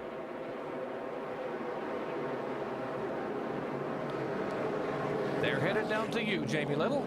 And Martin Truex Jr., as we were talking about, big sigh of relief for this team. They were just 3 laps away from having to pit. As I said, they stayed out those last 2 cautions. Martin Truex comes into his pit box. Just going to do 1 round down on that track bar, make a small air pressure adjustment, take some right side there and fuel, go over to the left side, take 2 more tires. Let's go down to Mike. There may be a little bit of pressure on the 29 over-the-wall crew after the last stop. Kevin Harvick came over the radio complaining that they were losing spots on pit road. This one, though, very clean, 4 tires and fuel. Juan Pablo Montoya's crew chief, Donnie Wingo, says they're very close on the chassis. They're not going to win the race off pit road here, though, Dave. Tony Stewart's going to try. He's not going to do it either. Just a 4-tire stop with a little air pressure out of the right rear, just a tick loose. They didn't want to change it much. They didn't want to change their track position either, but that's what happened. So many various pit strategies. There's the race off of pit road. Greg Biffle's bunch gaining 14 spots. David Gilliland driving for Robert Yates up 14. Clint Bowyer 16 positions. They were the big winner here in this stop. Just like we talked about at the beginning of the show, is taking chances and rolling the dice. These guys are taking a chance by getting 2 tires, no tires, fuel only. They want that track position. And here's the crew cam off the 5 car. Fuel carrier and tire catcher. He's trying to catch these tires as they come off the car so they don't bounce out into the racetrack. Great pit work for Ron Sipka and company. For Kyle Busch, back with the green flag at Indianapolis in a moment. We welcome you back to the historic Indianapolis Motor Speedway. Laps are winding down in the Allstate 400 at the Brickyard. 8th caution flag of the day is complete. We are set for the green flag. And Greg Biffle, who had his troubles early on today, will lead him down for the first time today on the green flag. This is the first time all day we've seen whether the 2 tires are going to work. You got Biffle on 2 tires, Stewart on 4. We expect he's going to run up and just chew him up. But can Biffle hold on for a while and can maintain that track position? The top 3 cars, Biffle, the 07 of Bowyer, and David Gilliland, all 3 only took on 2 tires. For more on Gilliland, let's check in with Jamie. Yes, and David Gilliland making his first appearance here at the Brickyard. But his crew chief is Todd Parrott. Parrott knows all about winning here as he went to victory lane with Dale Jarrett. It's actually Todd that started the trend of kissing the bricks after a win. So he knows how to get it done. They came in on that last pit stop. David took right sides only. Car is good. The team feels like they can get the job done. Let's go to Dave. Well, Jamie, whenever Tony Stewart comes to the Brickyard, there's a little pressure on him. He got rid of some of that pressure a couple years ago when he won here, but he tries to find ways to relax, and that often includes busting on his crew. He did so with crew chief Greg Zipadelli, who might sound a little nervous as well. Pops, can we get you a pillow or anything? Look like you're one step away from just being real super comfortable up there. Doing everything I can to try and relax there. Yeah, me too. They know they've got a race car that can win this race. They just have to stay calm. Zippy is now in the unrelaxed position, taking notes, trying to figure out how to chase this racetrack to make that 20 car the fastest at the end. Doc? Gotta love the humor from Tony Stewart. Hey, Zippy, are you comfortable up there, buddy? Need a pillow?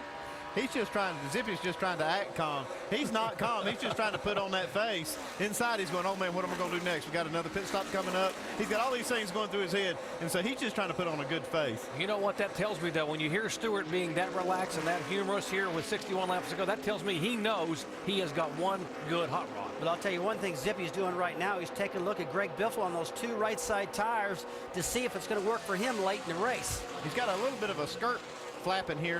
This is a side skirt that these guys use to take the sides all the way down to the racetrack, and they actually grind on the track. This one here has come loose, maybe banged against one of those rumple strips like we saw. Yeah, we see some damage on the front of the car too, so he may have hit one of those strips on the inside of the racetrack. Dave, have you got more on Greg Biffle? Yeah, nothing right now on that, guys. They haven't complained about it right now, or they pointed out to Greg, but that's not a big issue. Think about what he did last night, though, at O'Reilly Raceway Park here in the same town. I stopped Greg in the garage today, and he told me, you know what, last night I had a 10th place car at best. I found a place to run on that small track where my car would work that I'd never run before. He brought the car home second. He put on a great show, and he may be looking for a spot to run this 16 car today that will give him the same opportunity at the end of this race. He's able to hold the lead right now. His car looks pretty strong out there in that clean air.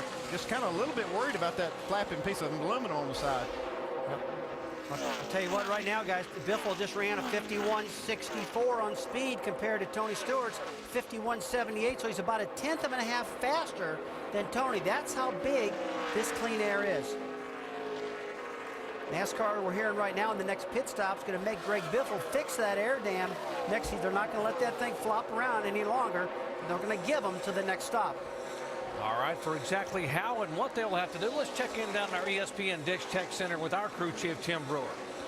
Thanks, Jerry. What they're going to have to do is either rivet the thing back, but in my opinion, they're going to cut the thing off closest to the next rivet right there, let the rest of it go by the wayside. They're going to give up a little bit of aero, but not enough to waste the time and lose the track position here at Indy. Thank you, Tim, very much. Looking at our Chevy cutaway car, you see exactly what they're going to have to do, although it'll be on a Ford when he comes down pit road for Greg Biffle. The thing that concerns me is it's going to take some time for these guys to fix that. They better be getting a plan together to cut that off quick so it doesn't cost him any track position. Yeah, and he better be getting a plan together for that 29 car that's coming in a hurry.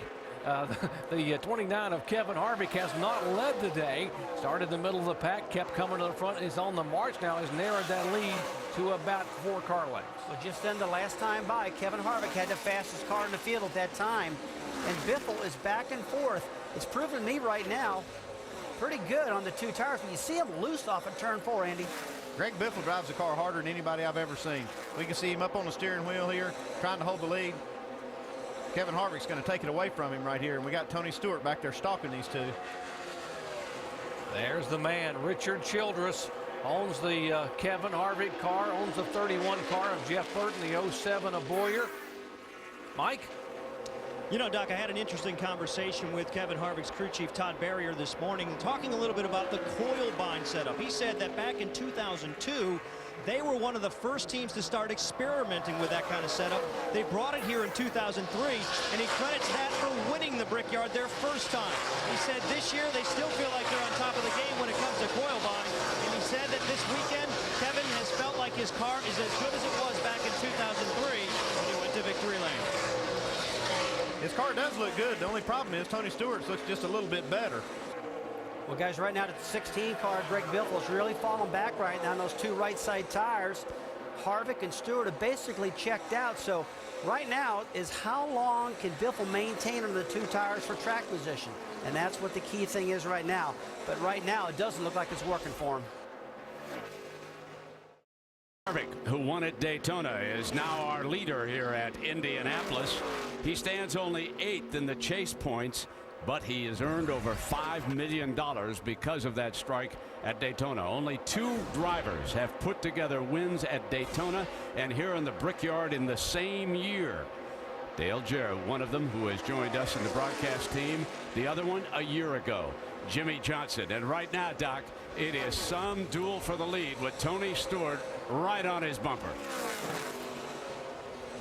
As you watch these two cars just chasing each other with 50 laps to go, we've had contact with the 40 car, David Strimmy. And he's gotten into the concrete. And here comes Tony Stewart looking to the inside of Harvick and just drives it right on by. And Harvick knows he can't hold him off going at the corner. He real wisely backed out of it. He's going to try him again, though. Backing out of the throttle. No, he's staying with him. But he's got that clean air to his right rear quarter panel to keep him tight. If he had got up side by side, there could have been a problem there. I think these guys are testing each other right here. We see Tony Stewart moving around on the straightaway, trying to move out of the draft. We see Kevin Harvick. He's trying. He got past, let him go, played a little give and take, and then he's trying to see where he can maybe pounce on him later. Now, these two guys got a pretty good relationship. Kevin Harvick owns the Busch team that Tony Stewart drives for occasionally, so they have a lot of respect for each other. They're good friends off the racetrack, and so you expect that they're going to work with each other during the race. They're going to have a little fun right now, but they're not going to be doing this kind of give and take at the end. Let's show you what happened a moment ago to the 40 car of David Strimmy. Guys, it looks like he got in the corner, got a little loose, got the left front corner low on the track, lost it and chased it clear up the racetrack, Andy, with the rear and out, and got in the wall. You can see that car not handling on entry. This track's so narrow that you just don't have enough room to catch a car when it does that. Some of these big wide racetracks with a lot of banking, you can just chase the car up the hill, but you don't have that room here. Tony Stewart is our leader, so why don't we go up to speed, get our sprint up to speed updates from the pit, starting with Dave Burke. And Jerry, when you've been to victory lane 30 times like Tony Stewart has, it can become a routine thing, but it's never passé. And when this team won 2 weeks ago in Chicagoland, it was cause for celebration. Talked to a crew member this morning who said it was big for two reasons. We won in 2007 for the first time, and we went to Indy without the monkey on our back that we hadn't won yet this year. That's important for this driver at this track. Mike? If Kevin Harvick goes to victory lane today, this team could point to the pit stop they made on lap 39 as one of the key moments. Prior to that, Kevin was very upset with the race car, saying it was pushing like a dump truck. They pulled the spring rubber from the left rear, and the car has come to life. Alan? Man on the move right now in this section of the race is Kyle Busch. He was shuffled back to 11th on that lap 77 strategy shuffle, and they took 4 tires, and other people got fuel only or just 2 tires. He is charging his way through the field. He's up to 3rd place now. He just took that spot away from Juan Pablo Montoya, who today became the first man to run in all 3 major races here in Indy. The Indianapolis 500, the Formula One United States Grand Prix, and this NASCAR 400-miler. His car not gripping as much with the front end in the center of the corner as he'd like. Mike? Jeff Gordon looking for his 5th Brickyard victory, but it may take some work. He's been complaining a little bit about being tight in traffic. They tried to correct that on the last pit stop by raising the track bar, but still not completely perfect for Jeff Gordon. Alan? Dale Earnhardt Jr. is on the rally as well in this stretch of the race. His car's handling went away when they got on that stretch of taking just lefts or just rights as far as tires on pit stops were concerned. They made 4 tires on the last stop, 4 new ones. Now they're marching their way back up through the field. Jr. running in 6th. Dave? And Alan, Greg Biffle is going in just the opposite direction right now as we look at Denny Hamlin. Denny Hamlin has gotten around him, and Hamlin doesn't have a race car that he likes either. Hamlin's car very tight. They'd gotten it better earlier in the day, but they plan a big air adjustment on the next stop to help Denny get that car back where it needs to be. Behind him now, Greg Biffle, and again, going the wrong way in a car that took on 2 right side tires last time. It didn't work out well for Greg. The car right now is so loose I can't drive it, according to the driver, and believe me, Greg Biffle can handle a loose race car. That is a bad race car right now. Jamie? Well, Dave, Mark Martin doing a heck of a job in that 01. He said before he got in the race car with this GIN-DEI merger this week, there's so many distractions going on. He's the veteran on the team. Everybody's going to him for advice and for answers, what to do with their development program. He said he couldn't wait to get in the car, but today he's had his hands full. Lost that 2nd gear right off the bat. Then he got a speeding penalty, but now he's gotten himself out of sequence, and he came across the radio just a moment ago and said, thanks, NASCAR, we're looking real good now. Alan? After an engine change this morning in contact twice on pit road. Clint Bowyer has gone to the back of the pack 3 different times today. After that last pit stop and a strategy called by his crew chief, he came out 3rd, took up 2nd spot on the restart, but now the handling is falling away, and Clint Bowyer has slipped back now to the 10th spot for the moment. Dave? Reed Sorensen, the pole sitter, is going to try to get that spot from Bowyer right now. They're recovering after a race car that's been very tight and no grip in the front end. They made an air pressure adjustment last time. Reed reporting, it's so aero-tight I can't do anything with it. Crew chief Jimmy Elledge said, that's what happens here. Work with it best you can, driver. Jerry? All right, thanks, guys. 44 laps to go. Pit stops, probably the window would open in about 11 or 12 laps. So, but right now, it's all about Tony Stewart in the 20 car. Dale Earnhardt Jr.'s onboard camera. Earnhardt Jr. riding back in 6th position. He was a major factor early on. He has led twice for 33 laps. Pit stops coming up here momentarily. Tony Stewart setting sail here with 39 laps to go. You saw the pass on Kevin Harvick just a few laps ago. Now, Kevin Harvick has some issues with the handling on the car. Let's listen in. I think I'm too tight off the corner, but I don't have enough grip in the front either. I mean, in the rear. I'm too tight off, but I'm looser than I am tight, so it's like I'm lacking total grip. Needing something to make the front turn better and lock her back down more. Now, what he is talking about is the lack of grip on the car and how the car reacts. And when we saw the pass a moment ago with Tony Stewart, it had a huge effect on the air. Let's show you with our draft tracks exactly what was going on between the 29 and the 20. Now let's take a look at this last lap. The 29 car is leading. Tony Stewart's behind him. They race down in the corner. Stewart gets right on his bumper. That high pressure air moves back over to front of Stewart. He's got clean air now. He makes a pass on the bottom. Now let's take a look at the 29. He gets in the clean air, makes him wiggle because it pinned the front of his car. When it sticks to the front, the rear end got loose then. So as you can really see, let's take one more look at this. Harvick gets underneath him, the air attaches. Now he tries to pull the nose down underneath, and he's in clean air now. More pressure on the front nose, makes the car loose. Okay, now one more time. Harvick does the fake. Tony doesn't go for it. He goes to the inside. He's got clean air in the nose of Stewart. Front end stuck good. He makes the turn. Harvick makes the crossover right here. He gets clean air at his nose, but also it makes the back of his car loose a little bit. But so, that's a good illustration of draft track, guys. I'll tell you what, and that's exactly, Jerry, what it feels like in a car when you're driving that thing. Never been able to see the air or the implications of the air before, but you've been able to feel it now as a driver. How does it feel to be able to see what was actually happening? Well, it's pretty cool to see what happens, but you know, as a driver, when I'm out there running, I get real loose. Then I go to my crew chief, and I'm like, fix this car. What'd you do? Maybe the first early stop of the final stop. It's Matt Kenseth in the 17 car coming down at 55 miles an hour. To Mike. And Matt Kenseth in now. He's been complaining a little bit that he's been tight on exit, and that's been the complaint throughout the course of the day for the 17 team. They put a wrench in the back. They'll make a chassis adjustment, a 4-tire change in fuel for Matt Kenseth, but clearly he's not completely satisfied with his race car just yet, but he's away. Well, Matt Kenseth's not going to be able to make it to the end of the race. He's not inside his fuel window. There's 37 laps to go, so I don't believe he can make it on this stop right here. He's one of the first ones to pit. His last stop was on lap 91. But there's something called trying to pit early and hoping maybe you get some strategy move possibly. My feeling is that he needed to pit.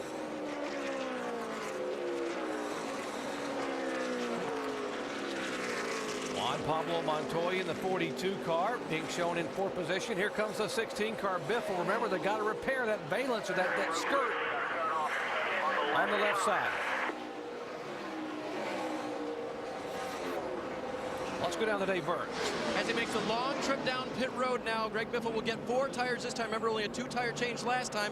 Extra time spent working on that car now. They may go to the valence, they may not. They're staying on the top of the car, get a windshield tear off. Looks like whatever it is may be acceptable right now. They're going to change tires on that left side and get the 4 on it. The loose condition was the worst thing for Biffle, and now they go down below to try to cut that off right now. That was the last thing they did, and they pull it away as Biffle pulls away. We saw that windshield guy tearing that windshield tear off, and we kind of wondered why he may not go down and cut that piece off. The only thing that guy can do, and the only thing he's approved to do, is to work on the windshield and service the driver. So if he'd have done that work, they would have penalized. They had to wait for one of those other guys to come over there and make that change. And more pit stops taking place. Let's go down to Mike Massaro. And the call is a 4-tire change this time around for Dave Blaney. Twice today, however, they've opted for 2 tires. I was told once was an actual mistake, but they learned from that mistake. They saw how the car reacted. That's why they did it later in the race. But this one's a 4-tire change for Dave Blaney. And here's the 6th car. David Reagan took over driving this car from Mark Martin, who left Jack Roush a year ago. And Dale Earnhardt Jr. in the 8 car. Boy, do these guys really need to get this car dialed in for Little E. Alan Bester.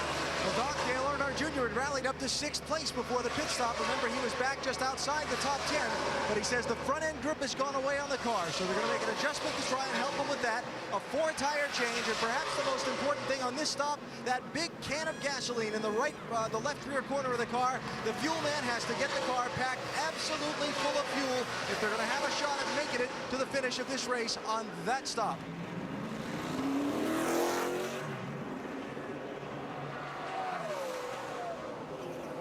4 tires. Car was a little bit tight. He said he couldn't get off the corner. They just took a 4-tire change in fuel. No major adjustments. To Dave. And on pit road now is Tony Stewart in the 20 car. It's a long trip down. He follows Ward Burton down pit road. For Stewart, there's a couple of things going on. First of all, execute the perfect stop, but also the temperatures on his car are low enough that he can stand a little tape on the grill. A small piece of tape will give him just a little more downforce. He said that last run, the exit was better, but it was too tight in the center. So he wanted the air pressure back with a little tape on there. It should work a little bit better through the center as well. 4 tires for the leaders. Mike. You heard Kevin Harvick complaining on his radio about losing grip. Well, he's digested it a little bit, thought about it. He thinks the air pressure was a little bit too high. He radioed that back to Todd Berrier. They're going to make an air pressure adjustment, lowering the air pressure on the 29 car, hoping that brings that car back to the feel that Kevin was liking earlier in the race. And here's the 5 car, Kyle Busch, who was being shown as the leader after Tony Stewart and others had pitted. Terry Labonte going out in the 55 and the 5 coming in. Very careful to avoid contact here on pit road. Alan Gustafson and crew are waiting on this driver, and Alan Bestwick is down there. Crucial that the driver not make a mistake and get a speeding penalty here, Doc. Crucial that the crew not make a mistake with the stop. This is the money stop if the caution does not come out for the rest of the race. A 4-tire change on this 5 car. Again, crucial to pack it full of fuel with 32 laps to go in the race. This would get them good to the finish from here, and a nice stop by the Hendrick Motorsports crew. Dave? Denny Hamlin is in now. Air pressure adjustment scheduled for the 11 car. Remember, Denny was complaining that his car would not turn in the corners. Just trying to make that last little adjustment. And now it looks like they're going into the cowl there as well. He may have stalled it on pit road. He has. He's trying to get it refired right now. Hamlin, long time on pit road now as the seconds tick away. They've got the tires changed, but they don't have any fire in the hole. Trouble for Denny Hamlin. A stop that was supposed to take just 14 seconds is now going over 30. Still trying to crank the car over, and Hamlin's day has gone south in a hurry here on pit road. Cars are so hard to start when they run out of fuel. It's just almost impossible to get that fuel up there to it. These guys are really frustrated. They've got a can right there of fuel. They've got a little tube that goes down to the carburetor, and they're trying to get that fuel down in there. Maybe the tube has come loose. They can't figure out why they can't get any fuel to the carburetor. And this is an eternity for Denny Hamlin, who had driven this car all the way up into the top 10, and now, Rusty, this must be an empty feeling sitting there. Oh, this is definitely an empty feeling. Something's definitely went wrong. They're not even moving quick around there. They're trying to get some more fuel back into it, but, you know, to me, when you start putting that... Clear 1 lane, 33 outside. When you start putting that fuel in the carburetor, Andy, you need to stay with it until that thing's running good and clean. Guy gave it a shot, ran back over, and it quit running because you just run out of fuel again. It's just so hard to get the car started. A little trick to get them started when they run out of fuel is to just plug that gas can in there and leave the vent shut and try to pressurize that fuel cell and push the gas up to the carburetor. I didn't see those guys doing that. They had another system for that with that little canister they had, and it just failed them. Well, pit stops have been completed. Now it's all about these guys sitting in the seats with the seat belts on in the final 31 laps.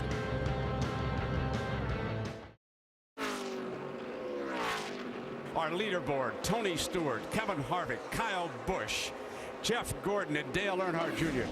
Doc, you couldn't ask for a better 5 coming down to the finish of this great race. And historically, we have seen this race become a real gunfight here in the final laps. Guys have made it up. Rusty Wallace years ago came from the back, came and ran people down. Dale Jarrett had 2 wins here, but one of those he ran some folks down here in the final laps. 26 to go. How good is Tony Stewart? Well, let's check in his pits with Dave. And he's been back and forth on the radio with his crew, with crew chief Greg Zipadelli. He wanted to talk to him about assessing the competition, and here's a conversation, or at least a part of it. Is the situation like I think it is? They all run really quick up front, they fall off like a rock. They're nowhere near as consistent as you are after about 10 laps or so. Copy. One other thing on Tony Stewart's mind, fuel. Do we have enough to go to the end? Crew chief Greg Zipadelli says yes, but concentrate on what is important, the 29 behind you, and they're trying to keep that in mind. Look at this, guys.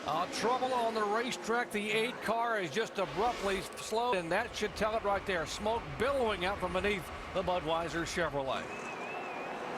Alan Bestwick. Tony Stewart Jr. just climbed out from the pit box, said the engine let go. They are done. Good job, bud. Heard him say the power steering went at the same time. It probably means the front of the engine quit turning, whether it was a broken crankshaft. I wasn't that good on that run. I was a little tight off. And it was a year ago that Dale Earnhardt Jr. used a great top 10 finish to propel him into the chase for the championship. He came here on the bubble today as the last car in points.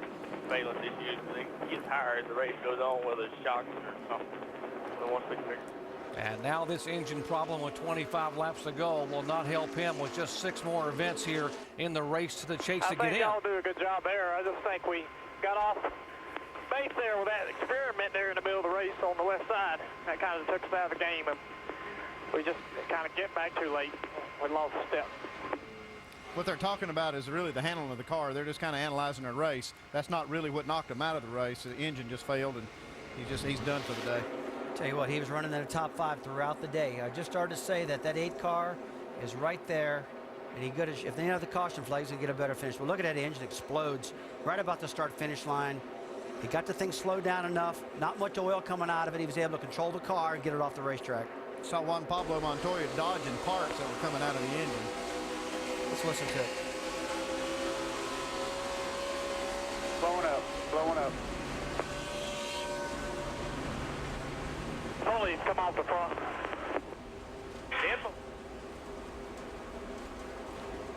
Now watch from Juan Pablo Montoya's onboard camera. 8 car blowing the motor in front of you. He's staying high. Stay low, stay low, stay low. Stay low. Just keep coming. It's still green though. Come on, caution, caution, caution. Get on by him. There you go. Caution's out. A little fluid on the camera lens. Looked like it was water and oil, everything coming out of it. Now, Andy said it's blowing up. It's blowing up. The pulley just came off. And if the pulley comes off, he's going to lose power steering. Is that his first indication, probably, you know? Well, that's the first thing he felt was the engine lose power, and then he didn't have power steering. But we see some parts hanging down below the car. When you have something catastrophic, it can just, actually, the front of the engine just come apart, and all those pulleys and belts just fly off of it.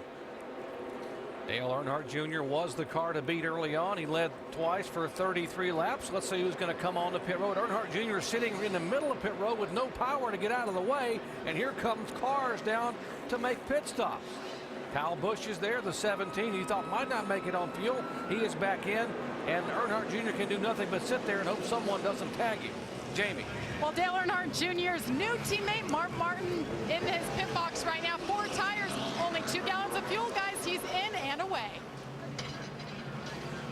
Going to be a 4-tire change here for Kyle Busch's team on the 5. They were good to go to the finish on fuel.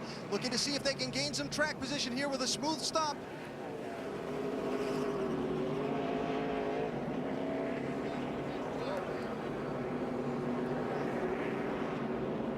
Pit stops completed, and there sits the 8 car on pit road. As you see Dale Earnhardt Jr. after perfect explanation, Tammy.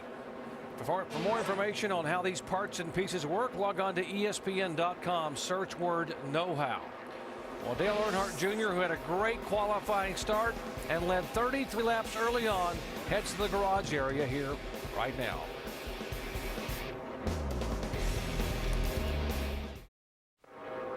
Closing laps here at the Indianapolis Motor Speedway, and one driver who will not be in contention for the win, but who led earlier today, is now out of his car in the garage. Dale Earnhardt Jr. Talk about the early part of the race first. Your car was good, and then you dropped back in traffic some, and then what happened? I was running 5th. I thought that was pretty good.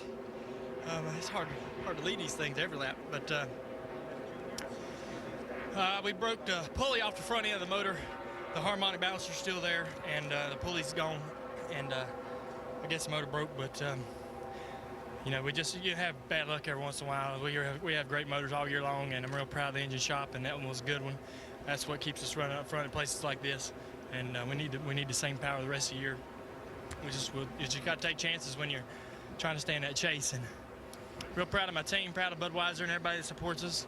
We had a good car today. I want to thank all the guys on the car back at the shop here at the racetrack, because the car was fast, and I was really enjoying myself today. All right, Junior, sorry you're out. And the key for him is that he came in 12th overall in the point standings. He would right now be the final driver to make the chase. Kurt Busch is still in this race and working, and Kurt Busch could conceivably pass Dale Earnhardt Jr. And at the end of this event with 6 races to go in the race for the chase, and move into 12th position. And let's check out our Allstate Good Hands move of the race.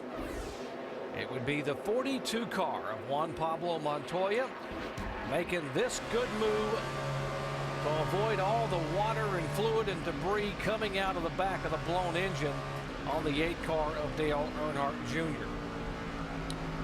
And on behalf of Allstate, they will donate $1,000 to the Urban Youth Racing School, as Juan Pablo Montoya gets the Good Hands, Allstate Good Hands move of the race award.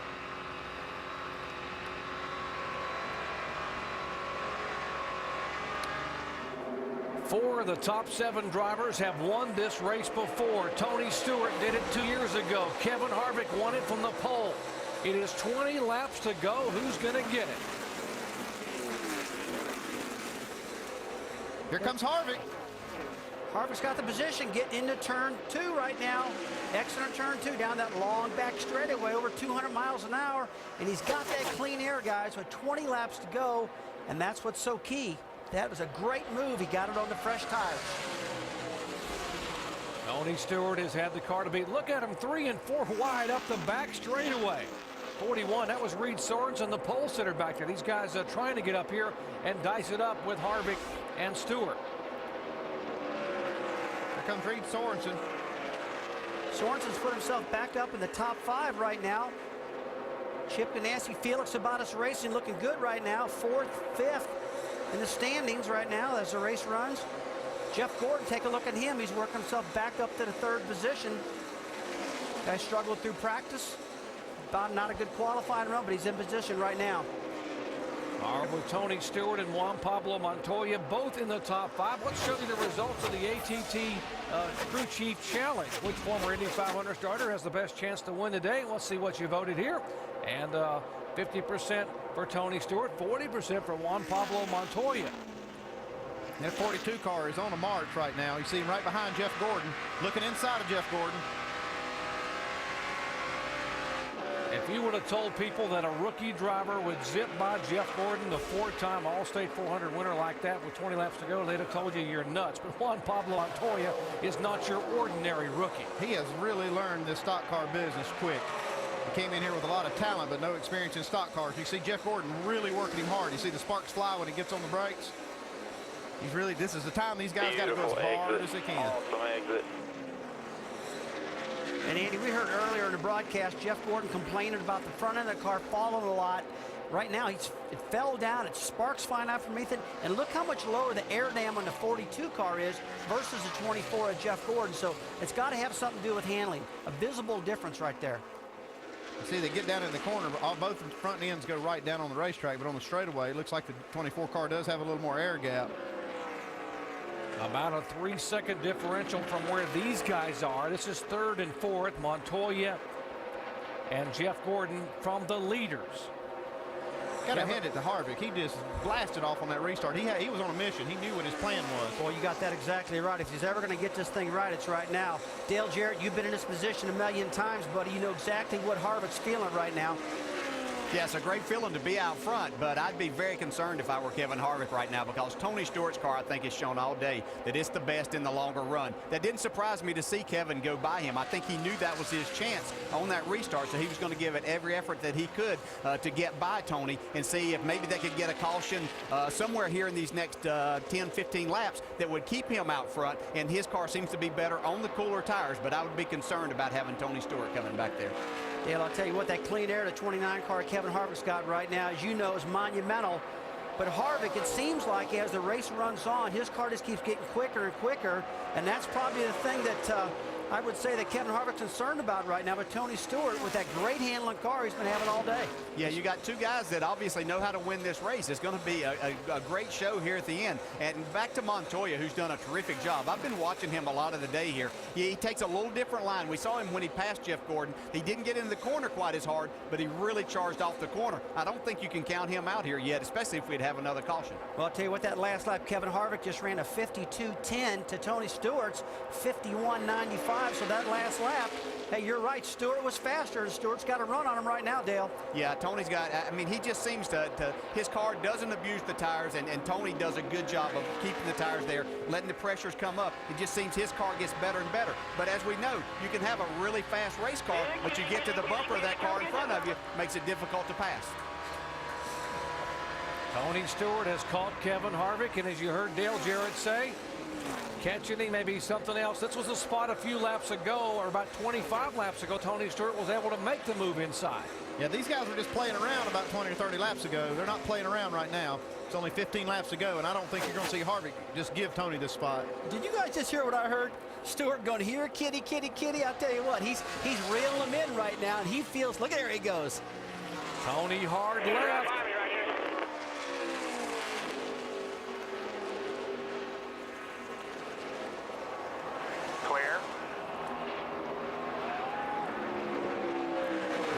We saw these guys giving and taking 30 laps ago, and they're not now. You can see Harvick wants this win. He says, okay, if you want the top side, go ahead and take it, but I'm not going to let you have that bottom. These are two tough characters right here, and Harvick's not giving up, but I'm telling you what, Stewart's got his number right now. He's reeling him in. And when he said, here, kitty, kitty, that's a lot of confidence in a driver that he knows he's got a real hot rod. DJ, what do you think of that? Well, he's got to be feeling good, huh? Hey, yeah, I don't think that any of us have ever said that Tony wasn't a confident race driver, and he knows what his car is capable of right here. Very interesting to watch Kevin Harvick as they go down the straightaway. You see him pull to the inside. He's trying to break that momentum. He saw Tony come at him really hard the last time when he stayed straight, and that helped Tony get to his bumper. So he's trying to break all of that draft that he possibly can. I'll tell you what, I remember a million times when I got open in my mouth and said, I got it covered, but the fat lady wasn't singing, and I ended up losing it. So I wouldn't get too confident. Tony shouldn't right now, because he's still in second spot. We've been seeing on draft tracks how these guys have been fighting that dirty air, and you see right now Tony Stewart is fighting that dirty air off of Kevin Harvick's car. Much faster down the straightaway. That's the only way. You just heard Harvick say he's only faster on the straightaway. It's the only place he's beating him. And I'll tell you what, if Harvick can maintain the handling of his car, keep hitting his marks, and not get the car loose or get the front end slide, he might maintain. He had just a little bit of wiggle right there in that corner. Rusty Wallace, twice I saw you lead this race with 13 or less laps to go. This has got to be deja vu for you as you're watching Tony Stewart now try to get to the inside. Harvick trying to squeeze him down, and Stewart can't get it done. I tell you what, this is a key part. I've lost 2 of these races, one with 13 to go, one with 10 to go, and right now this is just about the same time that Kevin Harvick is. I mean, he has got his hands full with Stewart. Stewart wants to win this thing. And you're looking at 2 drivers that have won the Brickyard 400 before. These guys know how to taste these bricks, and they both love it. That was Greg Zipadelli, by the way, the crew chief for Tony Stewart, and Delana Harvick, the wife of Kevin Harvick. And it looked like Zipadelli was pretty comfortable, just laying back there, just sitting there relaxing, and you would think he was the one leading, but it was Harvick. No, he's not comfortable. He is nervous as a cat. You heard that cat sound a while ago. He is so nervous. These guys are driving their guts out, driving. Look at this, 201 miles an hour getting down in this corner. and they're a little bit deep into a run right now. They're still running 2:01. Now, let me tell you what, I bet Tony Stewart's not as confident right now as he was. He just can't seem to run Harvick down right now. He's fighting that air. We've shown it to you all day. He's fighting that dirty air off of that 29 car, and he can't get by. You saw our draft track all day long, folks. The blue really screws the car up. Mike, you got more? Well, you guys are talking about how nervous he might be. Well, he might not be nervous at all. In fact, this driver has exemplified some traits of poise under pressure over the course of the weekend. We've heard stories over the years about great athletes being calm under pressure. One comes to mind, Tom Brady taking naps before the Super Bowls. Well, yesterday during practice, Kevin Harvick was sound asleep behind his race car during that rain delay. That shows you that he was not amped up at all this weekend. This situation, however, may escalate the adrenaline a little bit. What do you think? Tell you what, if Tony can get his front bumper to the back of the 29 to get him aero loose and let him wiggle up the racetrack, I think that's the only way that Stewart can get underneath of him. Talk about composure. Peyton Manning used composure and poise to bring a Super Bowl win back to Indianapolis. Kevin Harvick trying to use poise and composure and the rear bumper of a Chevy Monte Carlo to bring a victory back to Richard Childress. He opens the door. Here comes Stewart. Inside. This is the best shot Tony's had right here. And he does. He gets Kevin Harvick cleared. Okay, he does a swap over underneath. He's got the clean air. Oh, they bang. I got to tell you, I don't think I'd have done that to Tony Stewart now. When you body slap this guy, you make him mad. He's like a rattlesnake, man. He's not going to like that at all. Yeah, you're tugging on Superman's cape when you bump into Tony Stewart, but Kevin Harvick doesn't take much either. These guys are friends off the track, or at least, but right now, they are mortal enemies on this racetrack. 10 laps to go in the All-State 400. Look at Tony Stewart's hands on that steering wheel. And Harvick knows if he gets to his bumper, he can get him loose again, but right now, it could be color me gone right now for Tony Stewart. He's got that clean air. That's what he needs.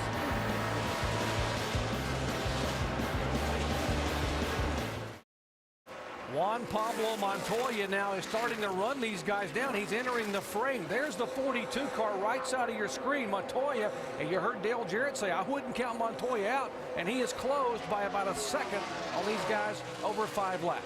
I tell you what, the 42 car, Juan Pablo Montoya, he's going to need some help, maybe a caution flag or something like that to close him back up. Alan, you got more?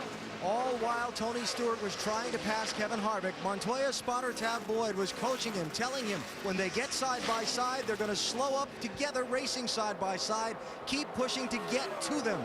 He wasn't able to get on them. Now he's looking to get around Denny Hamlin as quickly as he can to try and challenge Kevin Harvick for second. Dave? Alan, when Tony Stewart was 5 years old, he came to this racetrack for the first time with his dad. They sat in the short chute between turns 3 and 4, and he could only see the cars as a blur, but under caution, they would slow down, he'd see the colors, and he'd smell the methanol. That was the day he knew he loved this place. That morning, he came here under the cloak of darkness, in the top of a bus, in the luggage rack. That's how he got here, and today, he's in the first-class ride that's leading the Brickyard 400. Guys, Tony Stewart said when he won this race in 2005, if you grow up in Indiana, a win at Indianapolis Motor Speedway is the holy grail. It's what you dream about, what you want. He got it here in 2005, and he is driving the wheels off that 20 car to get win number 2 here today. Well, Jerry, right now, Tony Stewart is starting to hit his marks. He's calmed down right now. He just ran a 53.29 to Kevin Harvick's 53.80, so he's got a big speed differential right now. Well, we can see Tony Stewart out front, but don't forget these two got together, and they could have a tire issue or a tire rub. We don't know if this caused any problem or not. We see these guys running together. As we see Tony Stewart get into the side of the 29. Knocks just a little bit of the sheet metal in, he's probably going to be okay, but I'd be worried about those valve stems after a contact like that. And I'll tell you one thing I just noticed. It looks like the left front fender of Kevin Harvick's car is bent under, meaning that he's losing some downforce in the 29 car. He just told us it's getting really tight. GJ, what do you think about this? This is late. There's a lot of contact going on with these guys right now. Yeah, there was a lot of contact for sure. And as we see Tony Stewart, I consider him one of the best at car control. Car must be pretty good. He's getting a drink while he's going down the straightaway here. So Tony's pretty relaxed at this. He took his both hands off the steering wheel. I think I could win with a car like that. Really? It's a wonder he isn't changing the CD in the car. I mean, he's so relaxed in there. Hey, DJ, have you ever been this relaxed leading at a place like this? You know, I was going to make the comment a while ago, the hardest thing to do as we see Tony working the steering wheel is he's really loose coming off, but he has such great car control. I don't know that I've ever been that relaxed. No, out front is really the hardest thing to do to lead this. Whenever he was behind Kevin Harvick, with Kevin being in the front there, that's the hardest thing to do is knowing exactly how far you can take that thing down into the corner, because you don't want to give that inside, but you got to be able to carry that momentum. But Tony's obviously a great talent and knows his way around here, and just something about Indianapolis that brings out the very best in him. Man, if you got that right. I'll tell you what, right now, though, it's looked like a race for second place. Kevin Harvick has got Montoya behind him, and Montoya's about 3/10 of a second lap faster, so he's got time to get around him right now. Yeah, he does. I think that contact between the 20 and the 29 knocked that left front fender in on Harvick's car, and we've talked all day about how aero-dependent these cars are, and that's probably hurting Kevin Harvick through the center of the corner and his exit right now. Well, I'll tell you what, Jeff Gordon, he's about the fastest car in the field right now. He just went a 53.70 compared to Stewart's 53.80. So, look, he's just going to run out of time, it looks like, to get up there. But he's definitely the fastest car at this point. And look at his teammate, Kyle Busch. Yeah, the 5 car took on tires on that last caution flag, and he is making some fast laps right here, but I think he's going to run out of time. Here's Montoya making a run on that 29. Juan Pablo Montoya started on the outside front row, started second. If he can make this pass, he could possibly finish second. You know, Kyle Busch and his team took a big chance there in coming to the pits to getting tires as we see Montoya try to get to the inside. But I think they were counting on maybe one more caution during this, and they could pick off some cars. They've got themselves in a position now that if that caution would have come 5 laps ago, they might have had something. This is a great battle for second place right now as we see Harvick trying to do that crossover move. But what a great day that Juan Pablo Montoya has had here at Indianapolis. Well, I tell you what, that 29 car was roughing that 42 of Montoya up with his aerodynamic maneuvers.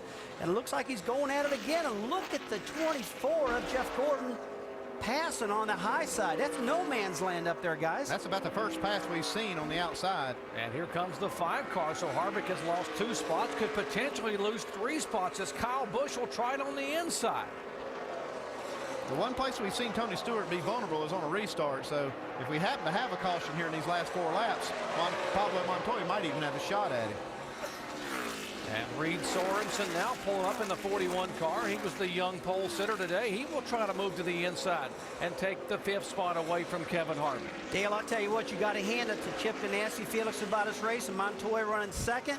And Sorensen just pulled up into 5th place, man. Pretty good run for him. Yeah, it really is, Rusty. You know, I've made notes here all day, and this is to compliment the Chevrolet teams on their aerodynamic, that they're taking advantage of what they have there. They've got a great package. They make it work everywhere, and their engine combination. But you really have to hand it to those Ganassi cars. Montoya and Reed Sorensen have done a terrific job. They've got those 2 cars in the top 5, and that's a really great day for them. 3 laps to go. Tony Stewart has led 62 laps. Tell you what, you take a look at Jeff Burton too now. He's up there. The problem is 2 laps to go. These guys are starting to run out of time. And Tony Stewart's just getting ready to smell some victory. But I'll tell you what, Montoya, that last lap by fastest car in the field, Juan Pablo Montoya. And this guy is surprised everybody to come here, never run at this racetrack in his life, and be running second right now to a veteran like Tony Stewart at the Brickyard 400, the famed Indianapolis Motor Speedway. Tony Stewart can smell this second Brickyard 400. He's real close to getting that white flag. Yeah, if he gets that drink bottle out and takes another drink, now that's going to be really adding something to this. He doesn't have to show off quite that much. I tell you what, that makes him a pretty good driver. If you can, right here. One more. All right, Tony Stewart comes by. He had not won a race in 20 starts dating back to last fall. And then 2 weeks ago, he took this car to Chicagoland Speedway and spanked them. Led over 100 laps and said, guys, that has now become my favorite race car. I want to take this car to my home track.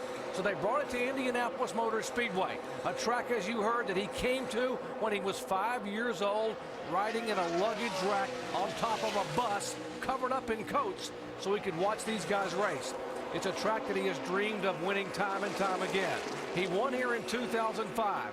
And once again, with the help of that guy right there, Zippy, Greg Zipadelli, Tony Stewart will come down here in 2007 and take the win in the All-State 400. Tony Stewart wins it.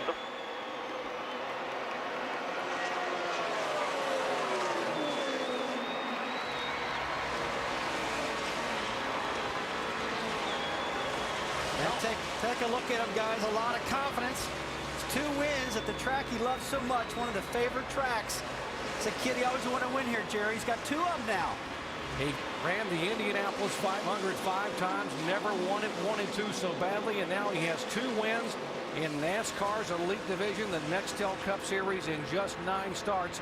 And he made it look easy in total domination. Almost casual at times driving that race car. I knew he had a good race car, but when I saw him driving down the straightaway with no hands, taking that lead, I just, you know, what do? You can't beat a guy like that. Got a great car. Yeah, I've gone through the fast food line at a, before I was driving with my knees when I wanted to order, but I'm never on a racetrack at 200 miles per hour. Oh, looks like a little payback from earlier. Tell you what, I don't know if they're mad at each other, giving each other a kiss right there. They get along pretty good, those guys do. That could be just a little congratulations right there. It sure could. Got to be proud for Tony. He might want to dent that car up a little bit. He's tired of getting beat by it. That's 2 in a row for Tony in that car. Well, I don't know what type of kiss that was, Jared, but they just called the 29 driver to the hauler. They want to talk to him about some rough driving just then.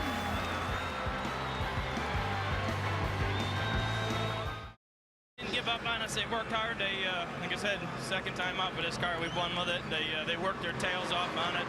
The body guys, engineering, everybody. I'm just so proud of everybody.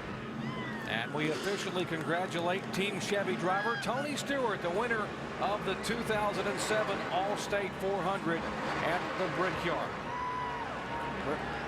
Let's go down to Jamie Little. Well, Doc, it was his best start on an oval, his best start in NASCAR. Second, he finishes second, his best finish on an oval. So, Juan, take me through 400 miles in a stock car versus 500 miles in the Indy 500. I'll tell you, it was a lot of fun. My technical Evelyn Dodge car today was amazing. You know, I don't think anybody anything for Tony today. He was just way too fast, but you know, we played it smart and had a good race at the end. And you know, second here in the Brickyard, it's just awesome. Where does this put you guys, your team, on an oval? How much closer are you to getting that first victory?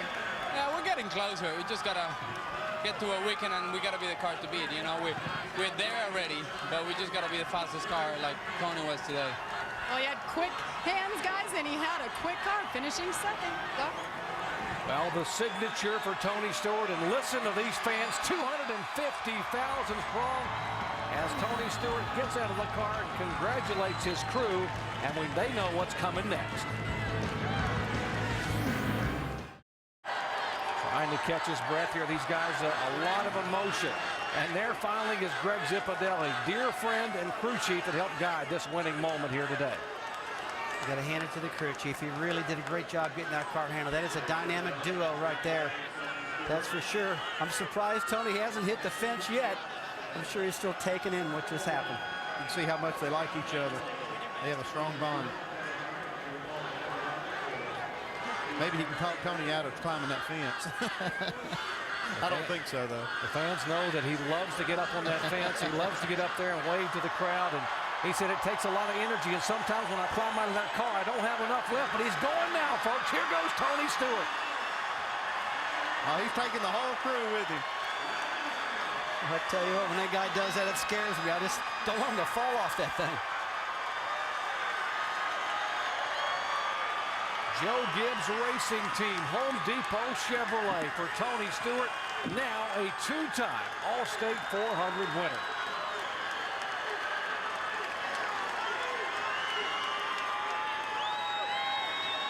Jerry, I believe he's tuckered out. He usually goes all the way up to the flag stand. Let's go to Dave Burns.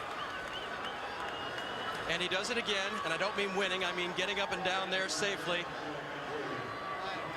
Let you get a little drink of water here. I noticed As we get the checkered flag, Tony, they haven't done any modifications for you up there. It looked as tough as it's always been to climb that dude.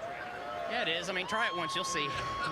You commentators are getting real good about talking about it, but I haven't seen one of you do it yet. Talk to me about racing the race car the way you did today. It was good most of the day, but there was a time when you didn't have the lead, and we wondered, could he get it back? We were about the only guy that could stay with anybody that was leading.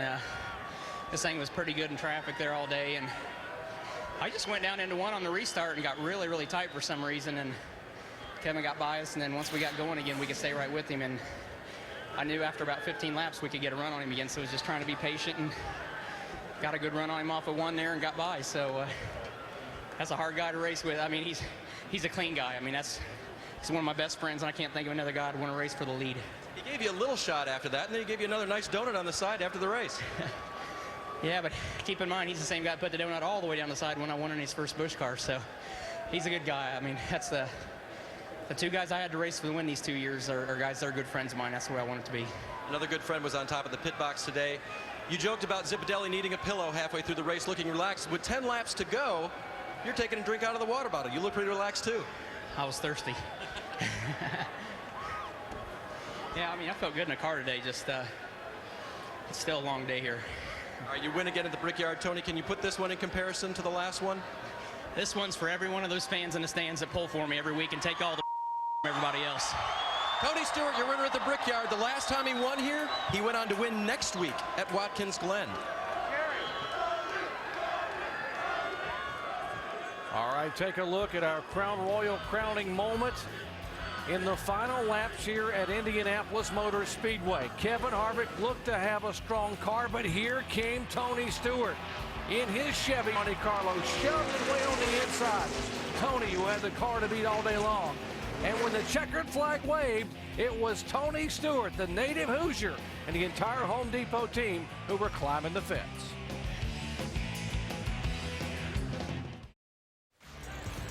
Celebration ongoing. Tony has climbed the fence and now caught his breath and getting hugs and kisses from all the family and friends who saw him grow up here just a few miles away from this historic Indianapolis Motor Speedway. Let's check in with Jamie, who's caught up with our fourth place finisher.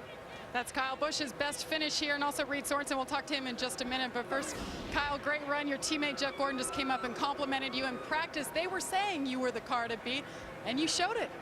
Well, I think we had something for Tony and something for Harvick there, but we came in, we gambled on tires and hoping more people would come with us and pit with us, but you know, we missed out on that. But all in all, guys did a great job today. Alan made some great calls, and we got off sequence one time. I thought it was going to hurt us, but in the end, it helped us. And you know, the guys had awesome stops, and Kellogg's and CarQuest for helping us out. And we're still going. You know, we're still in a championship hunt, so we got to make sure that we stay there and we can contend for this thing.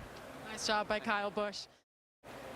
Well, celebration ongoing in victory lane for Tony Stewart, but what about the all-important point standings here? Remember, we are in the race to the chase with 6 races left. And take a look down there, Dale Earnhardt Jr. and Kurt Busch. It is very, very close. Kurt Busch climbing ever so close because Dale Earnhardt Jr. finished 34th with a blown engine here today. Well, this crowd of over 250,000 will file out of here. Remember this day because one of their own, a native Hoosier, has gone to victory lane for the second time in his career at the Indianapolis Motor Speedway. But another Indiana native, or Indiana young man who grew up in Indiana, didn't have a bad run at all. Alan? And with third place, Jeff Gordon now. Jeff.